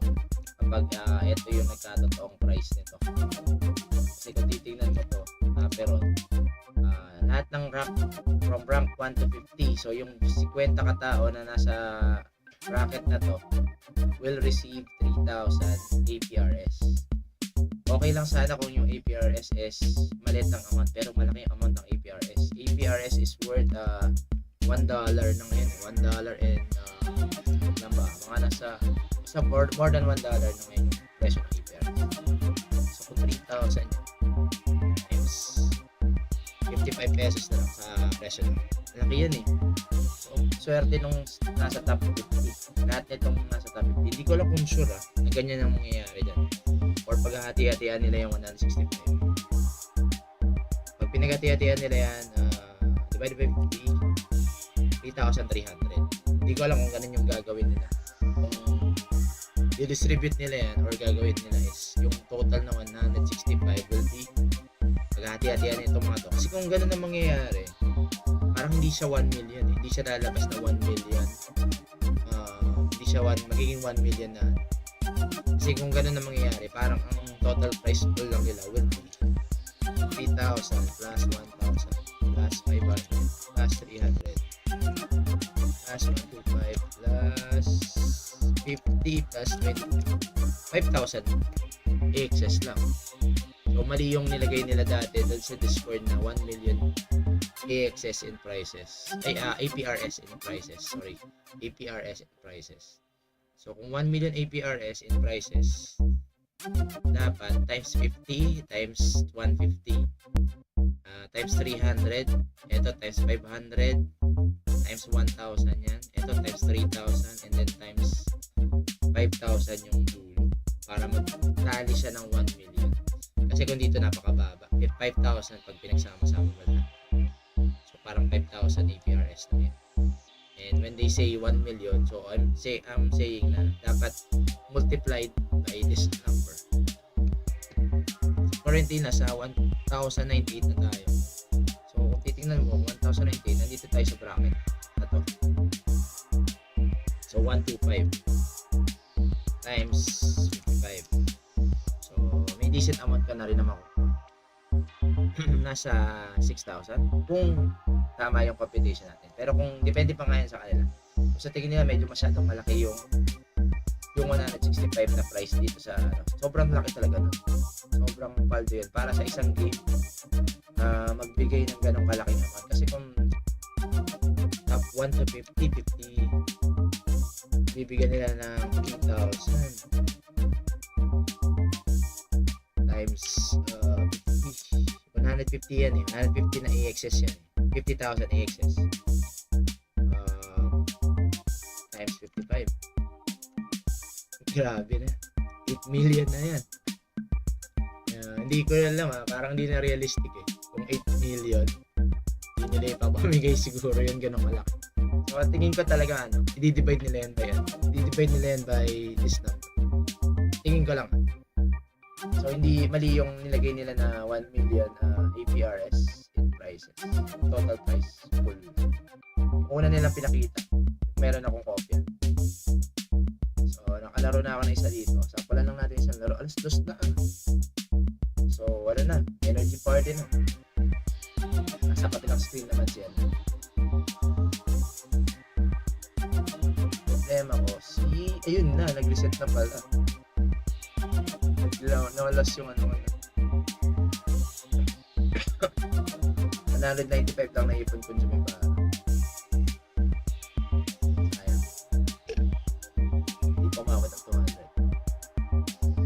Ay hindi, bumalik ako sa ano ba mas importante? Energy party o Jumay para?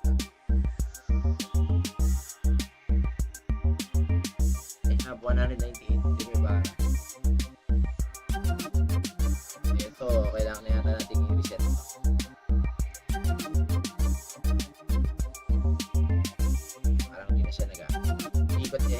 ikot na ng ikot. Pag matagal na open, ganyan ang gagawin niya. Okay, quit na natin. And let's open yung ating pixels.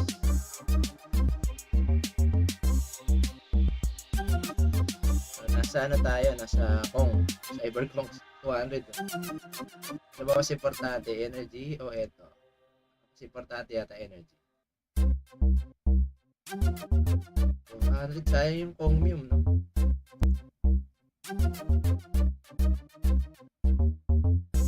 Pero 2 o'clock na eh. 2 o'clock. 2 o'clock yung energy party. Sana lang. 200 lang nakuha ko. Na naman. Sinumpong na naman ako ng katamaran dito sa ano.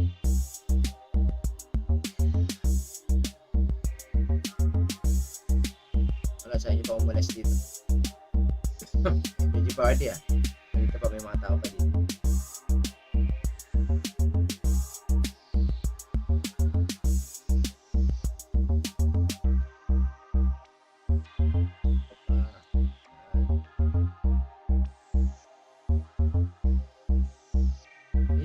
Takas. Yun, 200.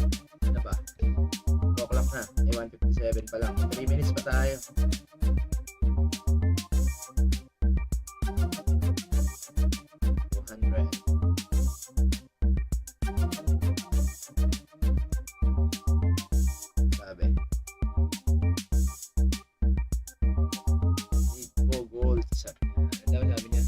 I'm tired of clicking here every time. Sabi ni Abish.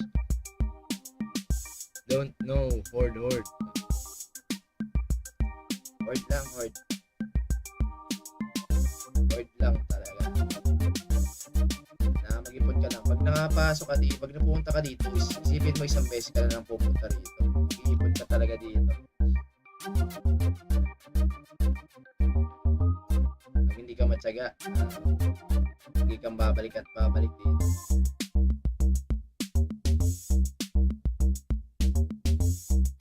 Alam pa naman ni Pixels kung ilan na lang yung lumibaraw.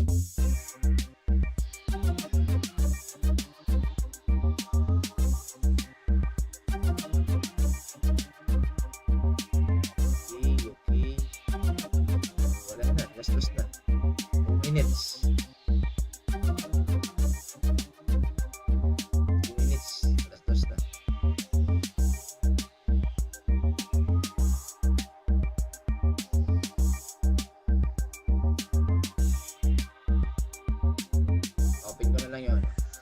So ilalagay ko lang to sa energy party.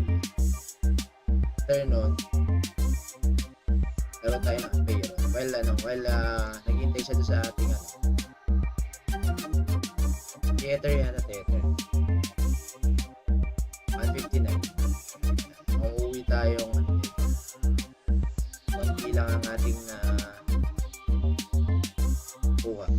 200 ko lang. Lugi tayo dyan. Pag 200 ko, dapat ang minimum mo dito pag pumunta ka dito 1,000. Na medyo masipag ka talaga dito. Para ka nang isda dito.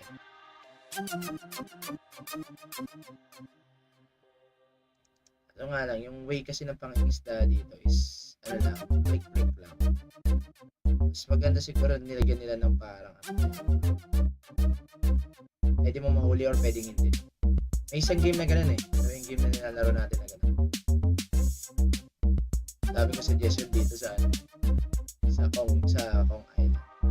Sinimplihan lang nila kasi masyado. Hindi pa yata kaya ng gano'n. 3, pengi ako ng pinto. Isa na lang. Isa na lang. Pito na lang. Let's go. Ito kailangan natin. Okay. 5.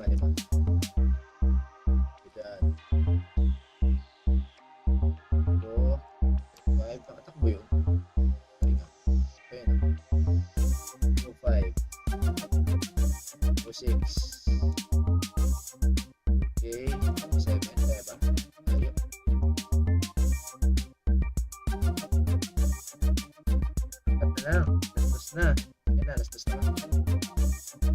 Last four. Para sulit. Yun eh. Yan, dalawa. Last four tayo, last four. Yan, isa pa. Ay, nag-miss tayo doon. Nag-miss. Dalawang miss. Ay, grabe, dalawang miss. Tatlo. Apat. Inuubos pa yung energy ko. Ako pinagbigyan. Ito na lang eh. Late na ako ng 1 minute sa energy party. Dalawa na lang. Ay, grabe. Inuubos pa yung energy. Ba't kailang miss yun? Tatlo.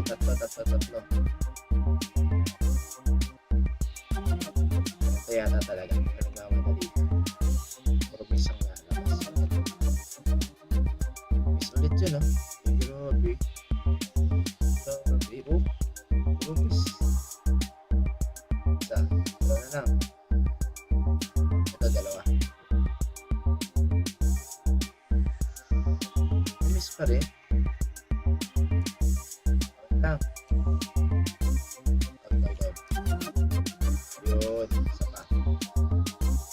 Miss pa rin. Inuubos talaga yung energy ko. Naglalaka rin pa yata ako dito na nakalaway.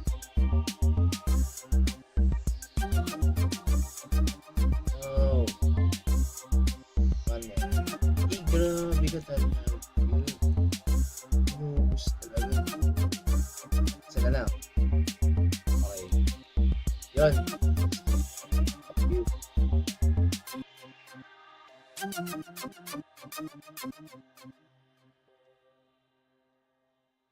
Right, so punta na tayo. Balik na tayo sa ating Terravilla. 210 lang ang ating UE na ulo. So sabi dito, saan daw ba? Event calendar. Ayan o, April 3, 2 AM to 3 AM. Saan daw tayo? Saan daw ba? Terravilla. Theater. Let's go. Tayo ng theater.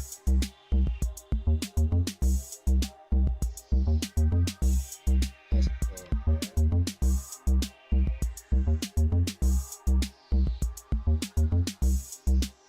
Energy party, guys. So, start with small energy party lang yata. Small energy party. Yan. So, meron tayo 13 energy. Ay, sige. Tapos, so while waiting for that, tayo. Pero papakinggan pa ba natin ito? Pwede naman siguro. Ano pinag-usapan? Napakinggan natin.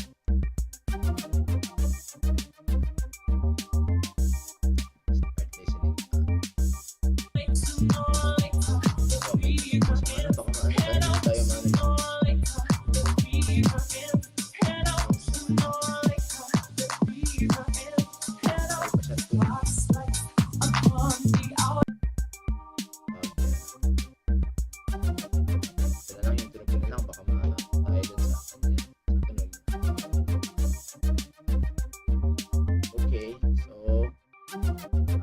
Laro na lang ako ng laro na lang tayo na while waiting, laro tayo na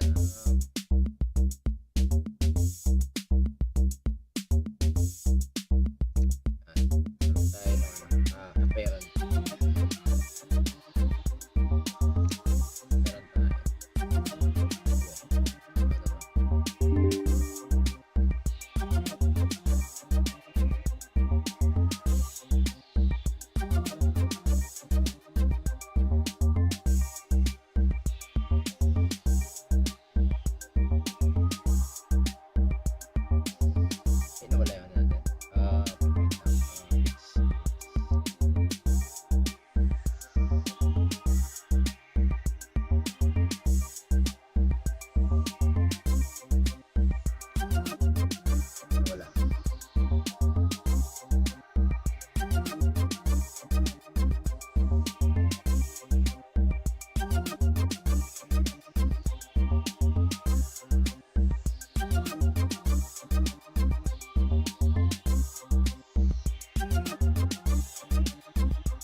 Again tayo.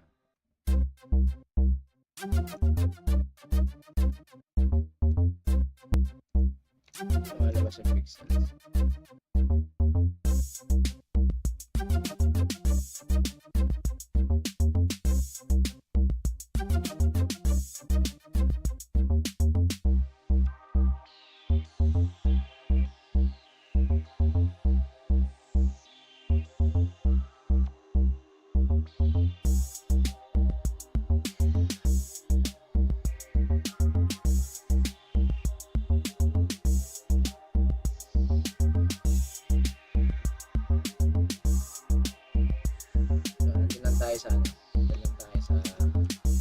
Theater.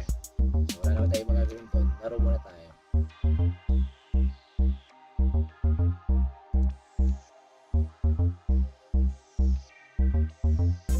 Nasa tulog lang siya sa kabilang side. So, may 9 energy pa ako dito. Laruin muna natin to. Aperon. So, yun nga. Medyo malaki nga ito masyado. Yung price nito medyo siguro mag-adjust yan. Sobrang laki. Hindi ako maniniwala na ibigay nila ng ganang marami. Although yung sinasabi ko sa inyo, nandito yun eh. Nandito. Meron silang pinost dati na ganun sa Discord. Meron akong kopya. 1 million APRS. Siguro hindi nila in-expect na magpa-pump ng ganong kataas yung APRS. Kasi APRS started with 0.11 eh. $0.11. Ngayon nasa $1 na siya. So nag-times 10 no? Nag-times 10 na siya eh. 10x agad yung 10x agad yung APRS. So nung nag-10x yung APRS, ayun, hindi na natin mapipigilan yun. So yung dami ng APRS na pwede na ipamigay, baka mag-adjust yun. Kasi masyadong malaki yun.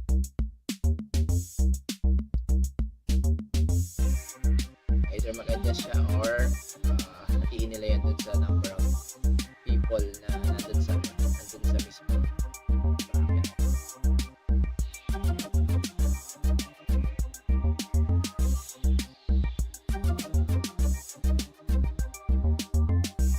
Marinig yung PN nito sa house nito.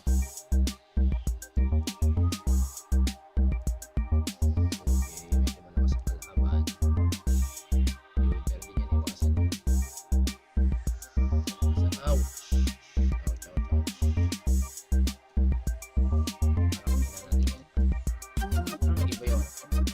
Parang iba yung set ko dito. Naiipat ko yung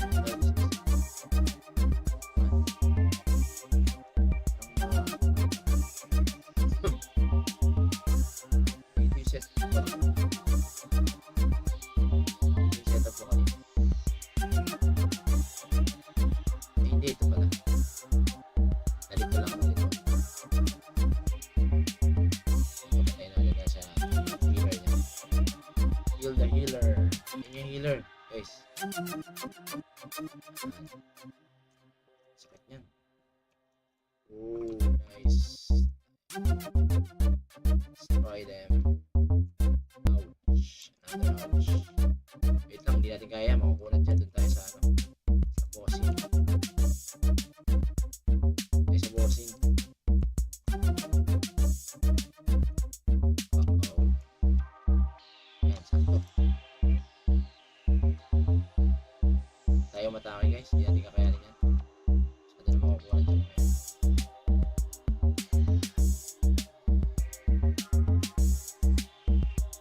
Matake pa ng ganun.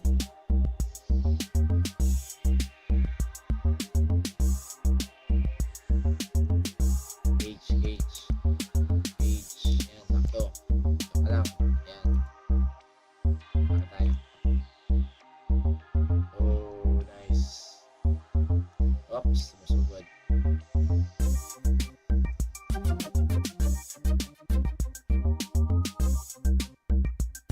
Takas.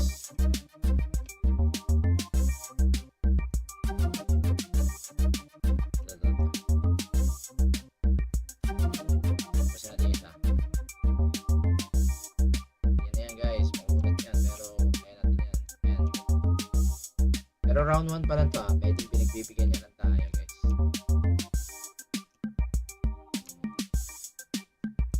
Pwedeng pinagbibigyan sure makakachamba pa tayo ngayon. I'm immortal at that state. Yan, no? Ganda ng pwesto na yan. Ganda ng skill na yun. Ganda ng skill na yun. Like the skill. Immortal tayo sa gitna. Hindi na lang. Okay. Yan na. Yes na siya yan. Ako pwesto. Okay. 0. Pero baka pinagbigyan niya lang tayo. Round 2 babawi ito. Pakita ito na lakas.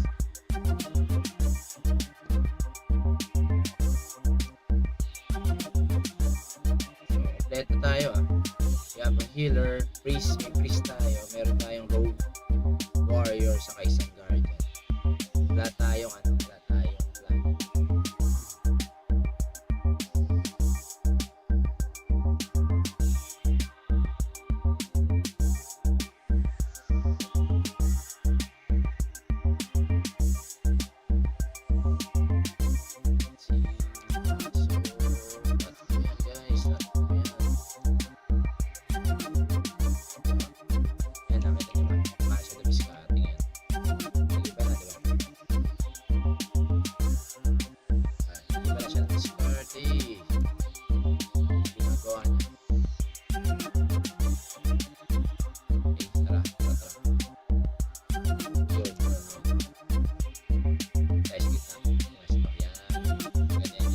Healer din pala siya, no? Nga pala. I forgot the healer. Ito nga pala, healer niya. Forgot about the healer. Ito nga pala. Ito siya ang healer. Tayin natin yung healer, guys. Tayin natin yung healer. Healer ba yan o ano? Healer, no? Healer niya. Kamukha ng healer ko dati. Tayin natin siya. Napatayin natin yung healer niya, tapos na.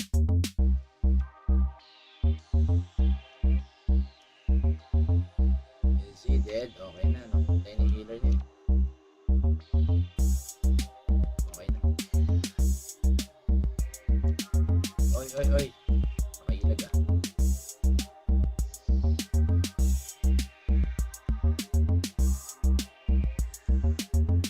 Okay, let's go. Ayaw pa. Yung units mo na lang. Ayaw pa huli ah.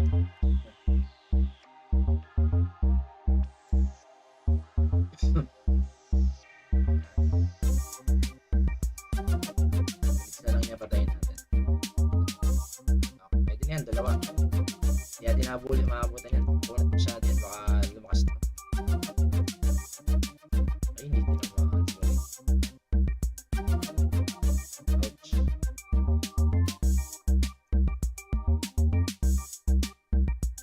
Ouch. Masakit na siya, di ba? Hindi nung sakit to.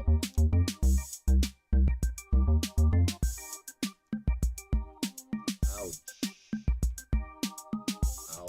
Bawas na isa. Uy, sunog tayo dun. Grabe. Ano pa nga yata? Wala tablet yan. So, grabe. Talo pa tayo dito. Mga atake. Grabe.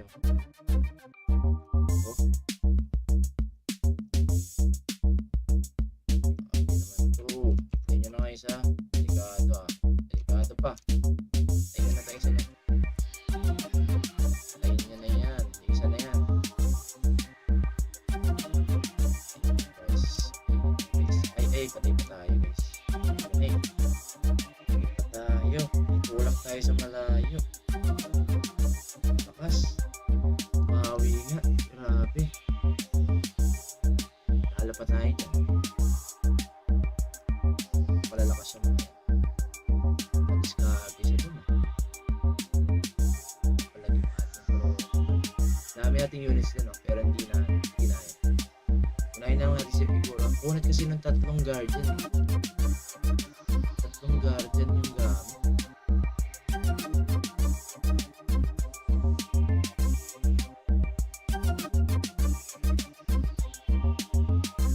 Unahin natin yung healer.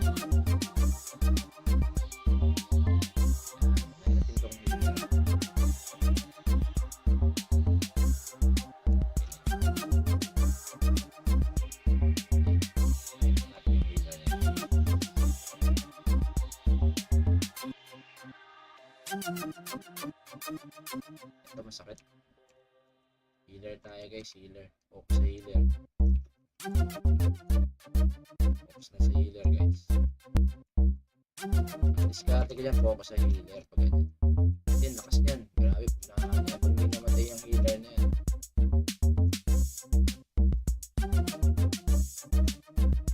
Tatalungin tayo niyan. Oy. Yun.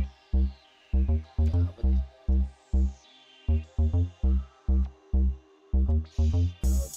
Ouch. Let's go. Bakit na tayo? Hindi na tayo sa kanya mag-focus.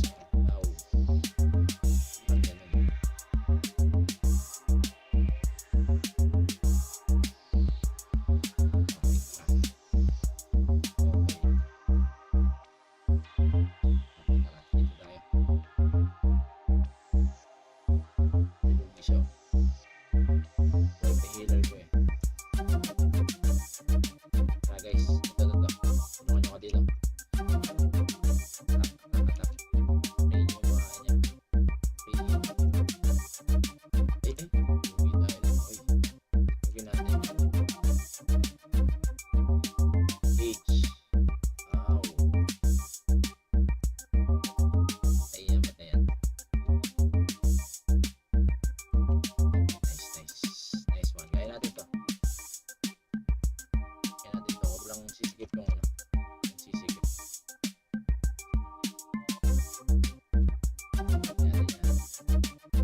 Patay siya dyan, dumigit siya eh. Hindi ka dyan, sir. Hindi ka dyan, dumigit ka eh. Boom. Isa pa. Sige, okay lang. Ano to? Okay. Hindi na lang. Bye-bye. Bye-bye. Hello. Hindi na lang. Nakalo na lang. Ayun. Bravo. Okay, nice one.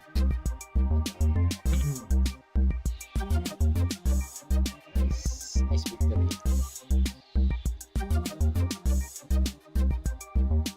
Pag nanalo tayo doon, since nag-wager tayo, so double star yun. Up to win streak na tayo ba?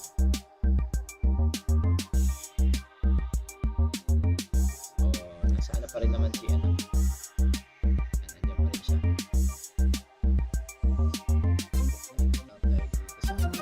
So habang nag-iiba ng energy ang ating pixels, laro lang tayo ng map. Yun yung mga games na nilalaro natin. So hopefully makakuha ng rank, makapag-rank tayo dun sa Axie Champion. Dun sa Wild Forest, hindi na tayo magana doon. Ano lang, okay na ako dun sa 120 na tokens. Tapos abangan na lang natin yung airdrop kung paano yung mechanics. Late airdrop naman yun, di ba? Late airdrop.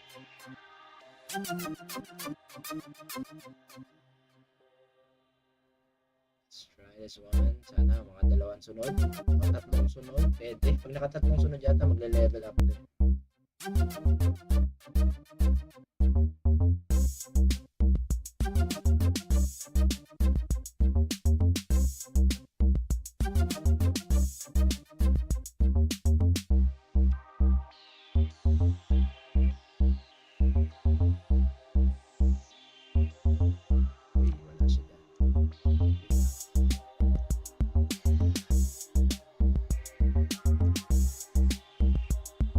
Healer niya. Tapos healer.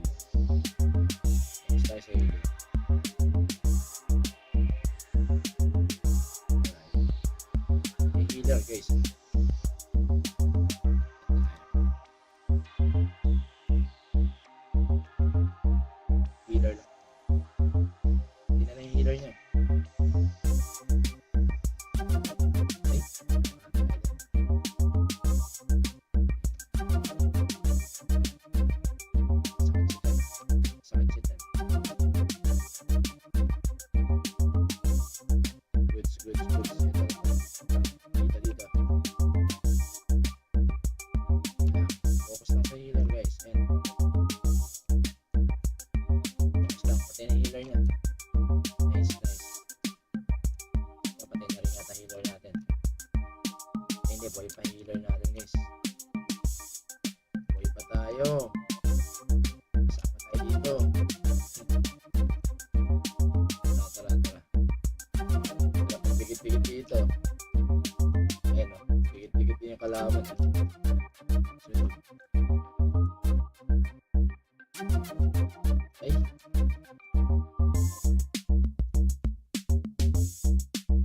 Ayaw, umasa ka. Eto, patay. Ayan, nasa gitna o.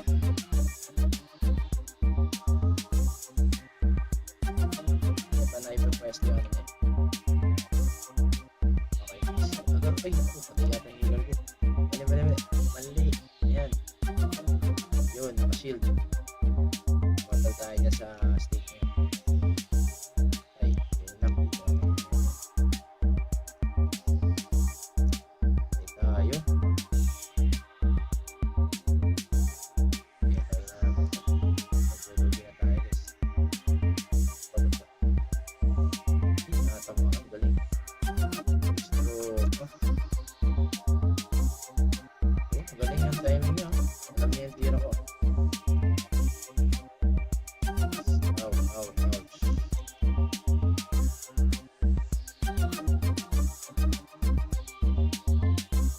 Uy, huwag yung kanina. Sabay niya. Evidence kayong dalawa. Ano ito? Yes, Lala. Halo. Halo nga oh. Pero okay.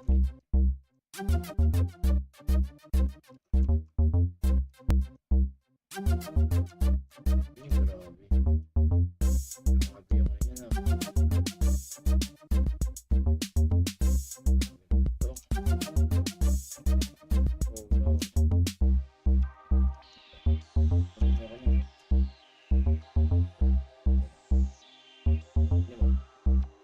Uy, matik pa matalo.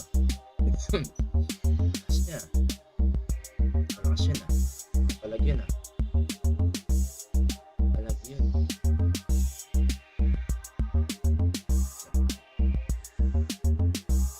Palag yun. Palag. Pugi tayo. Kailangan natin maubos muna yung units niya. Palag siya talaga. Dalawang warrior gamit niya. Dalawang warrior. Meron siyang isang heal. Okay din pala yung healer niya eh. Okay din yung skill ng priest niya. Ay, hindi nag-quit siya. Palit. Ito natin nag-quit. Ay, ako nakailan.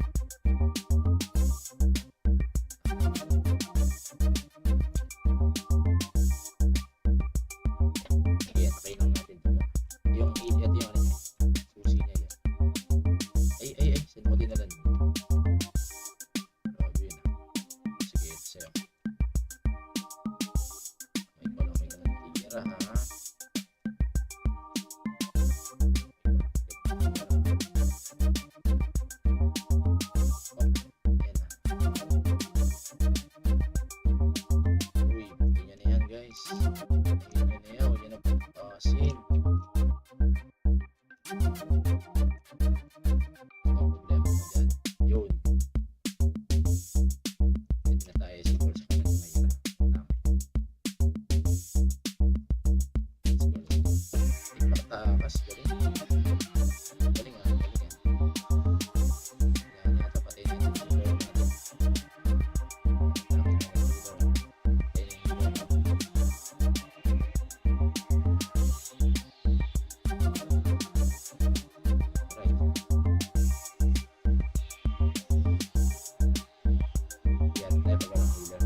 So, sa akin yung aw, yun lang. Bumawi, tapla. Si Tropa. Dalawanan yan. Galing ko muna to.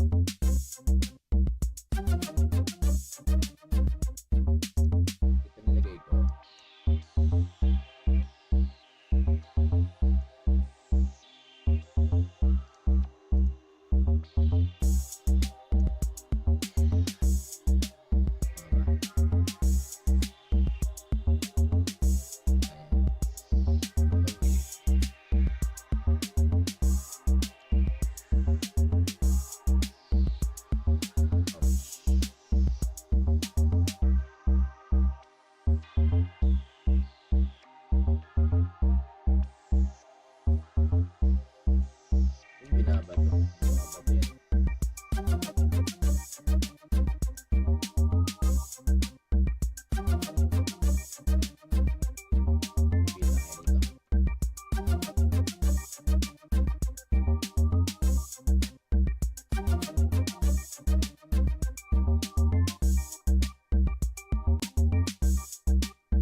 Full. Okay.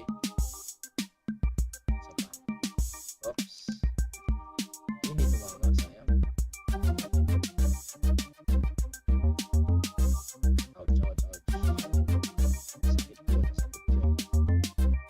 Tubig tayo. Nipis. Nipis ng unit ko.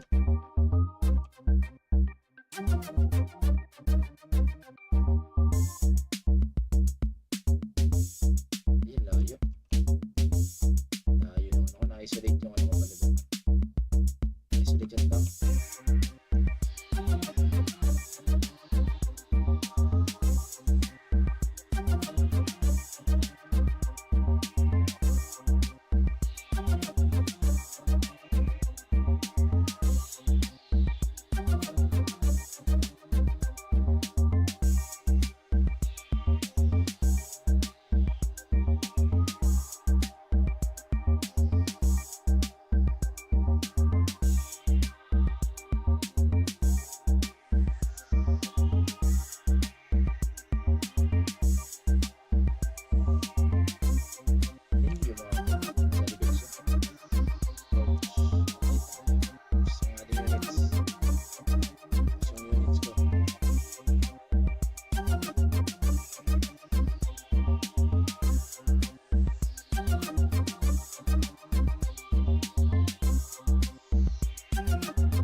Paano?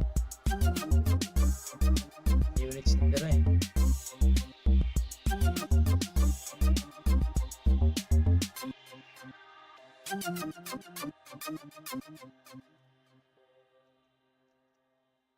Siya.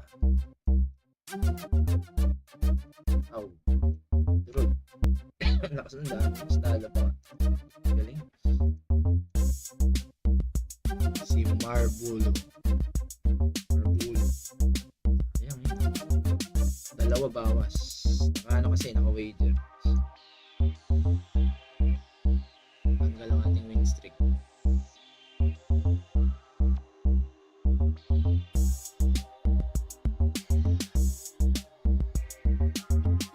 So yan. So check natin yung sa ating ito.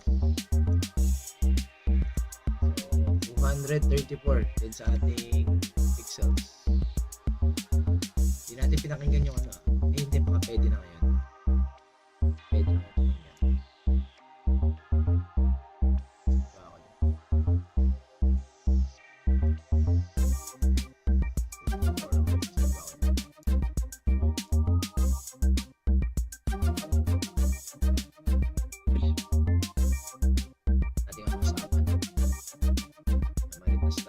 Storytelling.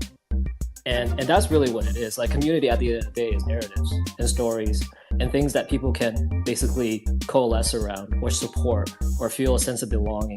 So whether that's delivered through competition, whether that's delivered through other types of shared experiences, it doesn't really matter. Competition is just another medium for that. So in the general sense, that's how I would answer that question. But there is also an observation of games building in Web3 and why there tends to be this experience where games always steer towards having or growing into a competitive element. And I believe that has to do with the economic aspects of it. And if you look at how token models are generally designed, most game projects use tokens as a way of providing incentives, bringing people into the ecosystem. Ultimately, what games and ecosystems have to address is how do you contain inflation, right? How do you retain that balance in the economic structure of your ecosystem? One of the solutions to that is competition, because competitive forces allows you to have this counteracting effect within your token economy. So whether like projects deliberately want to create competitive experiences or not, if they have an economic component bolted onto what they're growing or what they're building, there's a natural kind of there's a natural way that they end up with competition as a potential option to alleviate some of the pressures that exist in the economy. So I think that's more likely than not you're going to see that being implemented. I don't know if there's a deliberate intent behind that, but it does address the fact that Web3 ecosystem exists not in a vacuum, not in absence of an economy. The economy is always part of the broader kind of product or thing that we're distributing out there. So I think that's more just an observation of why this kind of progression of the migration exists many times. Yeah, great take. I think whenever there is a financial incentive, we do see a change in behavior. So a very interesting point here. John, you've got your hand up. I'll pass it to you. Yeah, I mean, Luke beat me to it a little bit. I mean, building casual games generally, bar some categories of casual games, you don't really have that competitive element. A lot of them are quite single player. But unlike Web2 games where you can layer on, and hence this amazing spaces, is you're adding in that social layer. And I think it's that social layer that you can gamify in its own right, integrated in the game or even as a separate part to, build on, a lot of things that we know work in Web2 games, like the clan model. I mean, look at Supercell, for example. Luke mentioned Scopely and the Monopoly game. The whole like raid mechanic in Coinmaster that Monopoly Go actually studied Coinmaster and copied some of their raid mechanics from that. So I think there's a lot of player behaviors that you can just build on top of. And I think where Web3 just puts that on steroids is that financialization element. It's that kind of like degen mentality of just this all playing out live in public in your social media feed and tapping into that human psychology that is, it's like game designers. It's just actually really, really exciting. Because, I remember in the last bull run, I think one of the biggest mistakes you can make is just to underestimate people's desire just to flex, right? Because it comes to a point where people even forget that they're, my personal take is I think people view crypto assets very differently to actually IRL money, like money in your bank account, because some of it you may have been airdropped, you might have staked, and you just have a high appetite for risk. And I think if you get this sort of social competitive design right, layered on with like a really strong community, and it doesn't have to have a UGC element, but you can just see. I mean, Oh Baby Games, I think, do this really well. People spending significant amount of money on items that are pure cosmetics. They don't even impact gameplay, but it's just that flexing mentality of to the community and beyond, that you've just got one of these just super rare limited edition items. And if you compare the value of what maybe you would spend on that item in a Web2 IEP, it's, I don't know, 10x, 20x, 50x. So I just think there's something incredibly powerful here about blending together these these social layers with this inherent financialization element of like Web3 gaming. Yeah, it's interesting.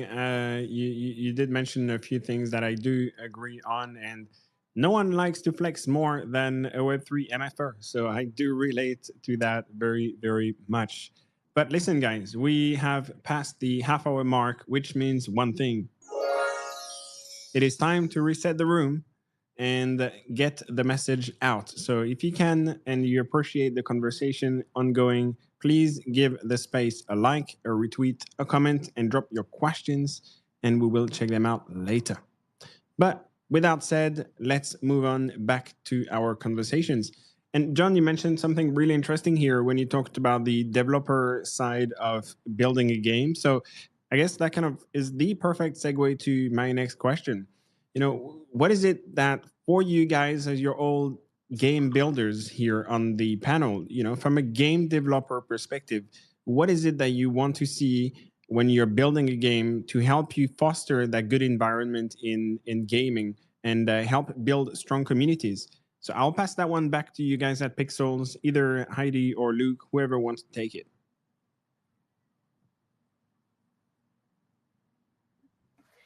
Sorry, my connection's been a little shoddy today. Can you repeat the question?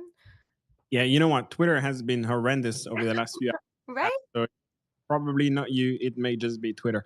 But yeah, the question was, as you guys are obviously building games from a developer perspective, what is it that you want to see when you're building that would help you create a good environment for community building and I guess guild building as well? Yeah, so I think okay, I can answer this in so many different ways. So we've been building in public since the start. I won't dive too much into that right now because I feel like we talk about it often in kind of like our journey building alongside our community. But as we stand now, we're really focusing on different user personas and especially those within, you know, the guild set up, and making sure that the game design itself will satisfy those user personas, so that, you know, what we're talking a lot about is a sustainable economy, because, you know, a Web3 game truly can't exist and exist forever without a sustainable economy, right? So we talk a lot about pixel burn and earnings and balancing those. So how can we lean into these user personas in a way that encourages use of the token for gameplay and further community building within their guild, as an example? Okay, yeah, I do appreciate that. As you said, there are so many layers. It's really like a big onion. So yeah, I relate once again. But we've got basketball verse back on the space. So I don't know if you heard my question. If not, let me know. I'll repeat. Otherwise, I'll pass it back to you. Yeah, please repeat. I just joined back. It rugged me. Yeah, I thought so. So yeah, the question was from a developer perspective, when you're building a game, what are the things you want to see when you're building the game to create a good environment for communities and guilds to flourish? Yeah, I mean, I think a lot of games are missing this. There's some that are doing it right, but I think a lot of games are shying away. But it's like creating a team atmosphere, clans, you know, things that bring communities together and make them feel that they're in this game and representing that guild or clan or team that, you know, they're being a part of. You know, in our game, we'll have, you know, courts that, you know, teams will be able to customize and things like that in the future. So, you know, these are experiences you want to bring, right? Is, you know, making them feel that the team, the logo that they're representing, you know, is, you know, has some type of face value. And that's why you see esports logos and stuff like that be represented by fans, because it's like a shield of honor. And you want that inside the games where you have that shield, the badge, and some representation. If it's, you know, from our game, a court, you know, jerseys, you know, other games, it's pirate ships, flags, and you know, there's so many examples, skins and cosmetics. So, you know, I think, you know, really focusing on those type of things and bringing those unique experiences, but also advancing on it, not just being the same, I think is super important. Yeah, once a very good point. And you know, it's interesting when you say about advancing and not staying on the same level, because we see, you know, most of you guys on the panel are building right now, which means you are soon going to be at a what do we call a V1 version of your game. And we've seen most of the games over the last few years evolving a lot, right? From the launch to where they are today, like the Fortnite, the Counter Strike, etc. So I think it will be very interesting to see how all of you evolve your games, add some maps, some skins, or change some mechanics and all that stuff. So interesting point. But I want to I want to move, sorry, to my next question. And I'm taking it back maybe to the esport because I know it's going to be something that we all care about, especially in our Web3 space. And esport teams and guilds, they can really become world famous, and they will gather some of the best players. They will be winning tournaments. So, how do you guys think they will be? How important do you think they will be in growing the awareness of your ecosystem? Like for you, Pixels, Shrapnels, Basketball Verse, all of you guys, it's going to be a key factor. So maybe I'll pass it to you, Shrapnel. Obviously, your shooter game, there is a big esport landscape waiting for you. So, how do you feel about that? Yeah, I think you can see us sort of laying the groundwork already for pursuing esports in our game.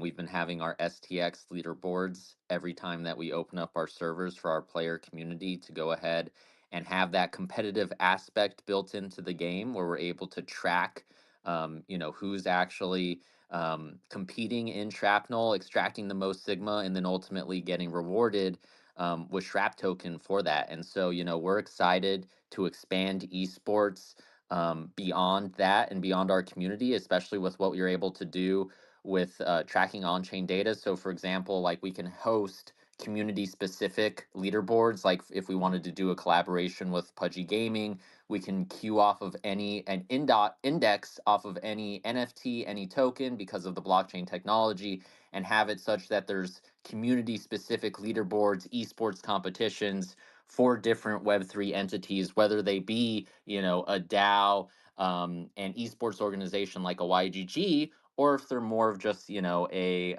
culture type project like a Claynosaurs or a Pudgy Gaming.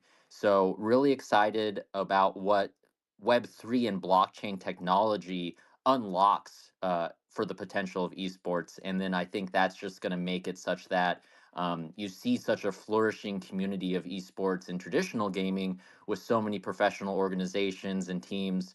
You're going to see that as well in Web3 gaming because there's so much more data and ability to align incentives, and you can really see like who are the best teams and players, and then ultimately they can get awarded for that if it's based on performance, if it's based on attribution and conversion of who can bring the most people from their org and guild. So really excited for esports in Web3.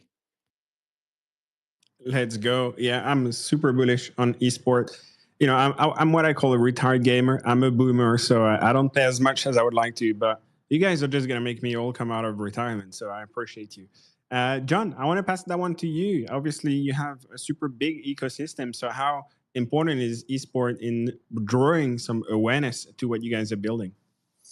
Yeah, so we're a little different in terms of game genre. So the way the way we think about it is, inviting people to create their own, their own teams around like our MB asset, and then use blockchain technology to inviting people and referrals is nothing new, but I think actually having people invested in your team because they get, percentage rev share of profits they get from people signing up and spending in the game is interesting. So, kind of esports in our world looks more like inviting in, less likely to get competitive gamers coming into MB, although we do have some competitive gamers that have invested in Play MB, which is kind of cool. But it's more like like creators, Web3 or like TikTok creators that we're talking to coming in, kind of creating their own team. They're kind of being leaderboards, or it could be our own holders. So yeah, for us it's kind of a slightly different take. I mean, don't get me wrong, I'd love it to have like massive arenas of people just playing like MB pinball. That would be sick. But I'm also realistic that like the games we make don't naturally lend themselves to esports, but that's cool. It's a very big and diverse Web3 gaming ecosystem, and I think there's a good home for any gamer that wants to come in and find a game. They can find a game for them in Web3 gaming. Yeah, I think you could be surprised, because there is this great quote from one of the World of Warcraft, I'm not sure founders, but top guys that said, gamers have a tendency to optimize the fun out of the game, and I think that could really very well happen to you guys, and see some pinball gaming scene happening. But I want to pass that question to Sanjay. You're obviously a gaming content creator, so you probably relate to that question around esport competitive gaming attracting the masses. How do you approach that as a gaming content creator yourself? Yeah, like competitive gaming and esports. This is something like I was like really deep into when I was like in Web2 gaming. I was playing Fortnite a lot, and I took part in a lot of like tournaments. I was playing for like Intel Canada tournaments and stuff like that. That was like the best tournament I've ever been in Fortnite, and it's definitely like interesting, right? Like it definitely gets your community kind of like super like hyped and like rally for you. That's like one way to look at it. And the other thing is obviously there's like money involved, and then people are super professional and they're practicing, and it's like a real like a sport, right? It is a sport. So um but at the same time, I think it can get very toxic, and it can get very serious. And it now I'm a gamer who just enjoys games for gaming. I want to have fun when I'm playing. I do have like that competitiveness still. Like if I lose like 3 games in a row in Fortnite, I will get upset. But at the same time, I'm not going to like go and play competitive, because I know I'm just not that guy anymore, right? Because I know when you are in competitive and you are like playing esports and you're like like super professional, it can really take a toll on a player, like mentally, physically. I remember kind of like grinding like 6 to 8 hours a day, not eating enough, not drinking enough. So that side of the thing, not really bullish on it. So hopefully we can change it. Hopefully that can kind of like evolve into something better when it comes to Web3 gaming. But yeah, kind of like a different answer than others. But yeah, that's just kind of like my experience with esports and competitiveness gaming. Yeah, and totally relatable. That's why I wanted to ask you, because we've got game builders and you're gaming content creators, so it was important to also get your take on that. But we've got basketball with a hand up. Give us your take. Yeah, so I think, I've been working in esports professionally for 8 years now, specifically for the Dallas Mavericks and the NBA for the launch of the NBA 2K League in season one, and then the Overwatch League for season one as well in 2019. So, I've been involved in that ecosystem and seen how it's grown very early on and see the benefits it provides and the communities it provides. And if you look at some of the biggest content creators, they come from competitive games, right? Kai Cenat, NBA 2K, right? And XQC Overwatch was an Overwatch Pro, right? So most of these guys and biggest creators come from the competitive side of gaming. And if you look at today too, some of the biggest games and the most consistent games are games that have competitive aspects to them, right? So there's always a competitive nature to any gamer, I feel like, for the most part. You obviously do have your gamers that don't like those things, of course, and you'll find party games and MMOs. But if you look at World of Warcraft became an esport, right? Who would have thought? So, I mean, esports is a part of the ecosystem of gaming as a whole, and it provides and drives a lot of benefits and a lot of willingness for people to actually game. So, I think there's a lot of benefits, and you will continue to see esports thrive. And I think in some ways, Web3 needs esports just as much as esports needs Web3. So I'll leave it with that take. Well, that's a pretty good quote. It sounds like an adapted version of a Spider-Man quote made to Web3. So yeah, good one, good one. I appreciate. But I want to pass that one to you guys at Pixels. You're obviously creating a pretty super cool game. So how do you feel about this esports life, bringing awareness to your ecosystem? Yeah, to be completely honest, I have never been a personal fan of esports. So when you build something, right, like it's a lot better to build something that you like on a personal level too. That's why we're building a more casual game, because I'm not a hardcore gamer. Like I'm not into MOBAs. I'm not into like shooters myself. And yeah, esports, it's not really like a great fit for our game either. We do love the idea of creating, content that's shareable, content that people like to talk about and discuss. That's a lot of community building side of things that we do. So yeah, right now I would say there are some weaknesses with Pixels where Pixels isn't very streamable. And it's not really made for content creators in that way. So there's some elements of gameplay that we're changing in the next couple of months that help make this a bit better. And one of the focuses that we're doing. But yeah, I have a huge respect for esports. I love the idea of it in Web3, especially when you start to add in more of the degen side of things. I think there's a really big use case for that, and I think that's going to be a huge area. I do know a few people that are building games where, the game part is cool, but then the esports part and the I don't want to call it betting, but the wagering on different esports players is actually the bigger part of the product that they're creating. And I think there's an interesting place for that inside of Web3. And I think it works really interestingly in the token model too. So yeah, esports is not really for us, but tons of people are going to do it. And I think that's a huge area of Web3 gaming that's a bit underrated right now, or underexplored. Interesting to see how you guys are willing to pivot as well, because the game is relatively fresh, and I guess you're taking all these changes based off the community feedback, I'm sure. So that is always good to see.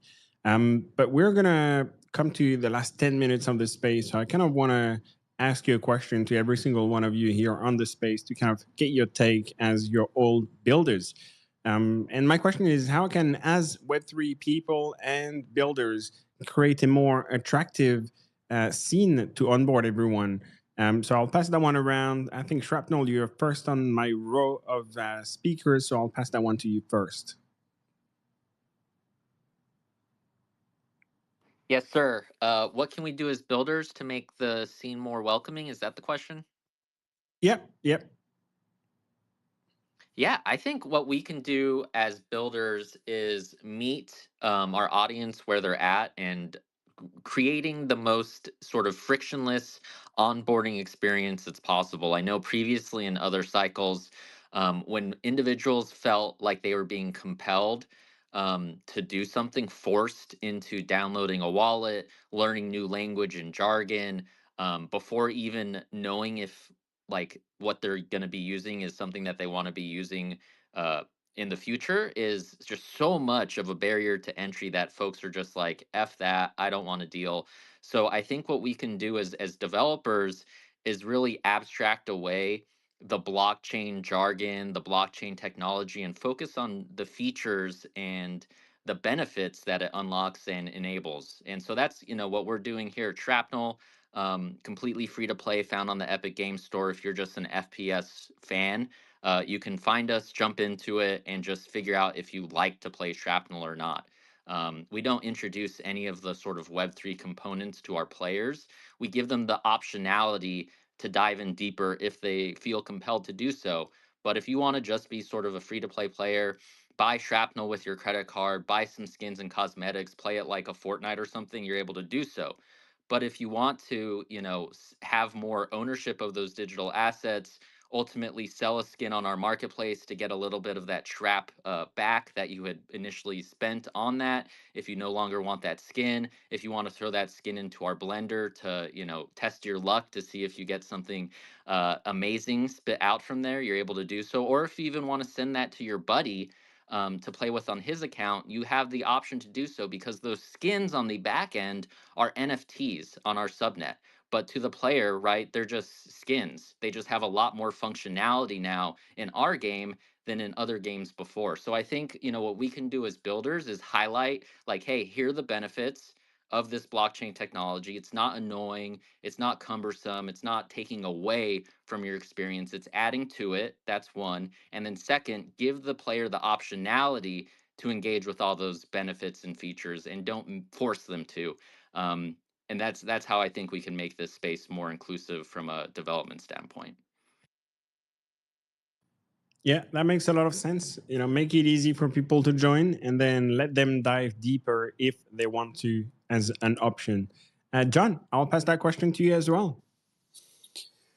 Yeah, I mean, I think that the best place is just like it's always been kind of like word of mouth, community driven. I mean, look how powerful, like Reddit and subreddit communities have been through, just memes and culture and bringing people into digital entertainment and games. That stuff still works. I think there's not a one size fits all. Some people will want to. I hate the word onboarded. Some people will want to play a game because it's all about, hey, come play this game. I'm making shitloads of money from this game, right? And that works, but that's still kind of word of mouth. Whereas some people be like, hey, like come check out this game. There's like an awesome like community and like culture growing here, and hang out. We like dropping into like voice chats, like doing tournaments at weekends. And that's only going to happen if you put in the hard work and build that from the ground up, right? It's one of the few things that you can't fake. You can fake players, as we see in our timelines, but you can't fake culture and community, right? That's one thing that is just super important and will always override, for me anyway, financialization. And I think that's just one of the biggest things you can deploy to combat, your game effectively just being a trading decision for someone that's purely in it for the money. I think if you've got that core community and culture, that will always, outweigh and create a stronger movement and longevity than purely just a game that people come in to trade. I don't think that's that's got much longevity to it. I mean, that's where we're investing heavily and just enjoying collaborating with like amazing communities and games in the space to just keep growing the number of people that are experiencing Web3 gaming for the first time, because that's how we're all going to win. Yeah, and another great quote here: "You can fake players, but you cannot fake a culture." I think that is a good one, and it really encompasses everything that you've just said. So completely appreciate that. Heidi, I'm going to pass it to you as well for the same question, and then we will wrap it up with maybe your last words. So the question to you first. Yeah, I think you guys have all said really good points. I know we talked a bit to the building side of things and intentionally building for to make it welcoming to those that maybe aren't as familiar with Web3. I'll be the first to say I think crypto is incredibly intimidating to those just trying to get involved, especially from like the security standpoint. So whatever we can do to make it easier onboarding in that sense and make people feel safer, I think is incredibly important from a design perspective. And then, yeah, I love that quote so much. You can fake players, you can fake numbers and whatnot, but you can't fake culture. That was going to be my point, was intentional culture building. So when I joined Pixels, it was kind of my introduction into Web3 gaming. And even I would say the stereotypical gaming industry itself. I come from a background of more, I would say the kind of gameplay that is more welcoming to women in general, and like,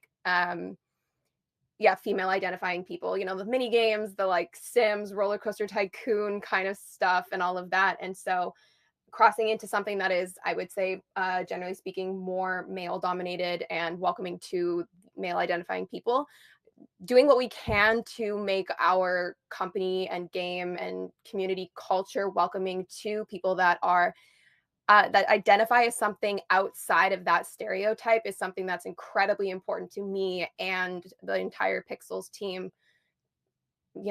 Anyone from anywhere should feel at home and welcome in our community. So that's something that we've also taken very seriously. Yeah, and I think people do. I did play Pixels to farm some tokens, like most of us, and I thought it was really welcoming environment. So I commend you for that, guys, and I think you've done an awesome job. So well done. But yeah, we have reached the hour. I want to be respectful of everyone's time. I know you are all busy building the cool stuff we want to play. So thank you, everyone in the audience. You took the time out of your day to listen to us, and we appreciate you. And everyone on stage, awesome discussion. I really, really appreciated everyone's take. So thank you so much. And Pixels, finally, thank you for organizing this space. Without you, this wouldn't be possible. But guys, at Pixels, I want to leave you the closing words. Whoever wants to take the mic, Luke or Heidi, the stage is yours. Yeah, thanks everybody for coming on today. I need to check in with the team to make 100% sure, but I think we're opening up the selling of guild shards today, or not today, but this week. So that's super exciting. because that's going to basically fully unlock the guild's feature that we've been working on for so long. And that's when things start to get very interesting. So it's going to be a bit chaotic when we turn this on. Things will probably be a bit volatile for like a week or so, but it's going to be super exciting too. So we'll keep in touch on when this feature is turning on. We'll prep all the guild leaders, all of that. So if you're listening as a guild leader, we'll let you know a little bit beforehand before this turns on, because again, it's going to be a little chaotic at first, but it's finally the full release of this feature. So very exciting for us. Awesome. That is the nature of Web3. We love a bit of chaos. So yeah, make sure you guys go and check Pixels. They are releasing their shards hopefully today. So yeah, let's wrap it up. Thank you so much, everyone, for tuning in and on the stage. We appreciate you. Have a good day, a good evening, and see you soon. Goodbye. Man.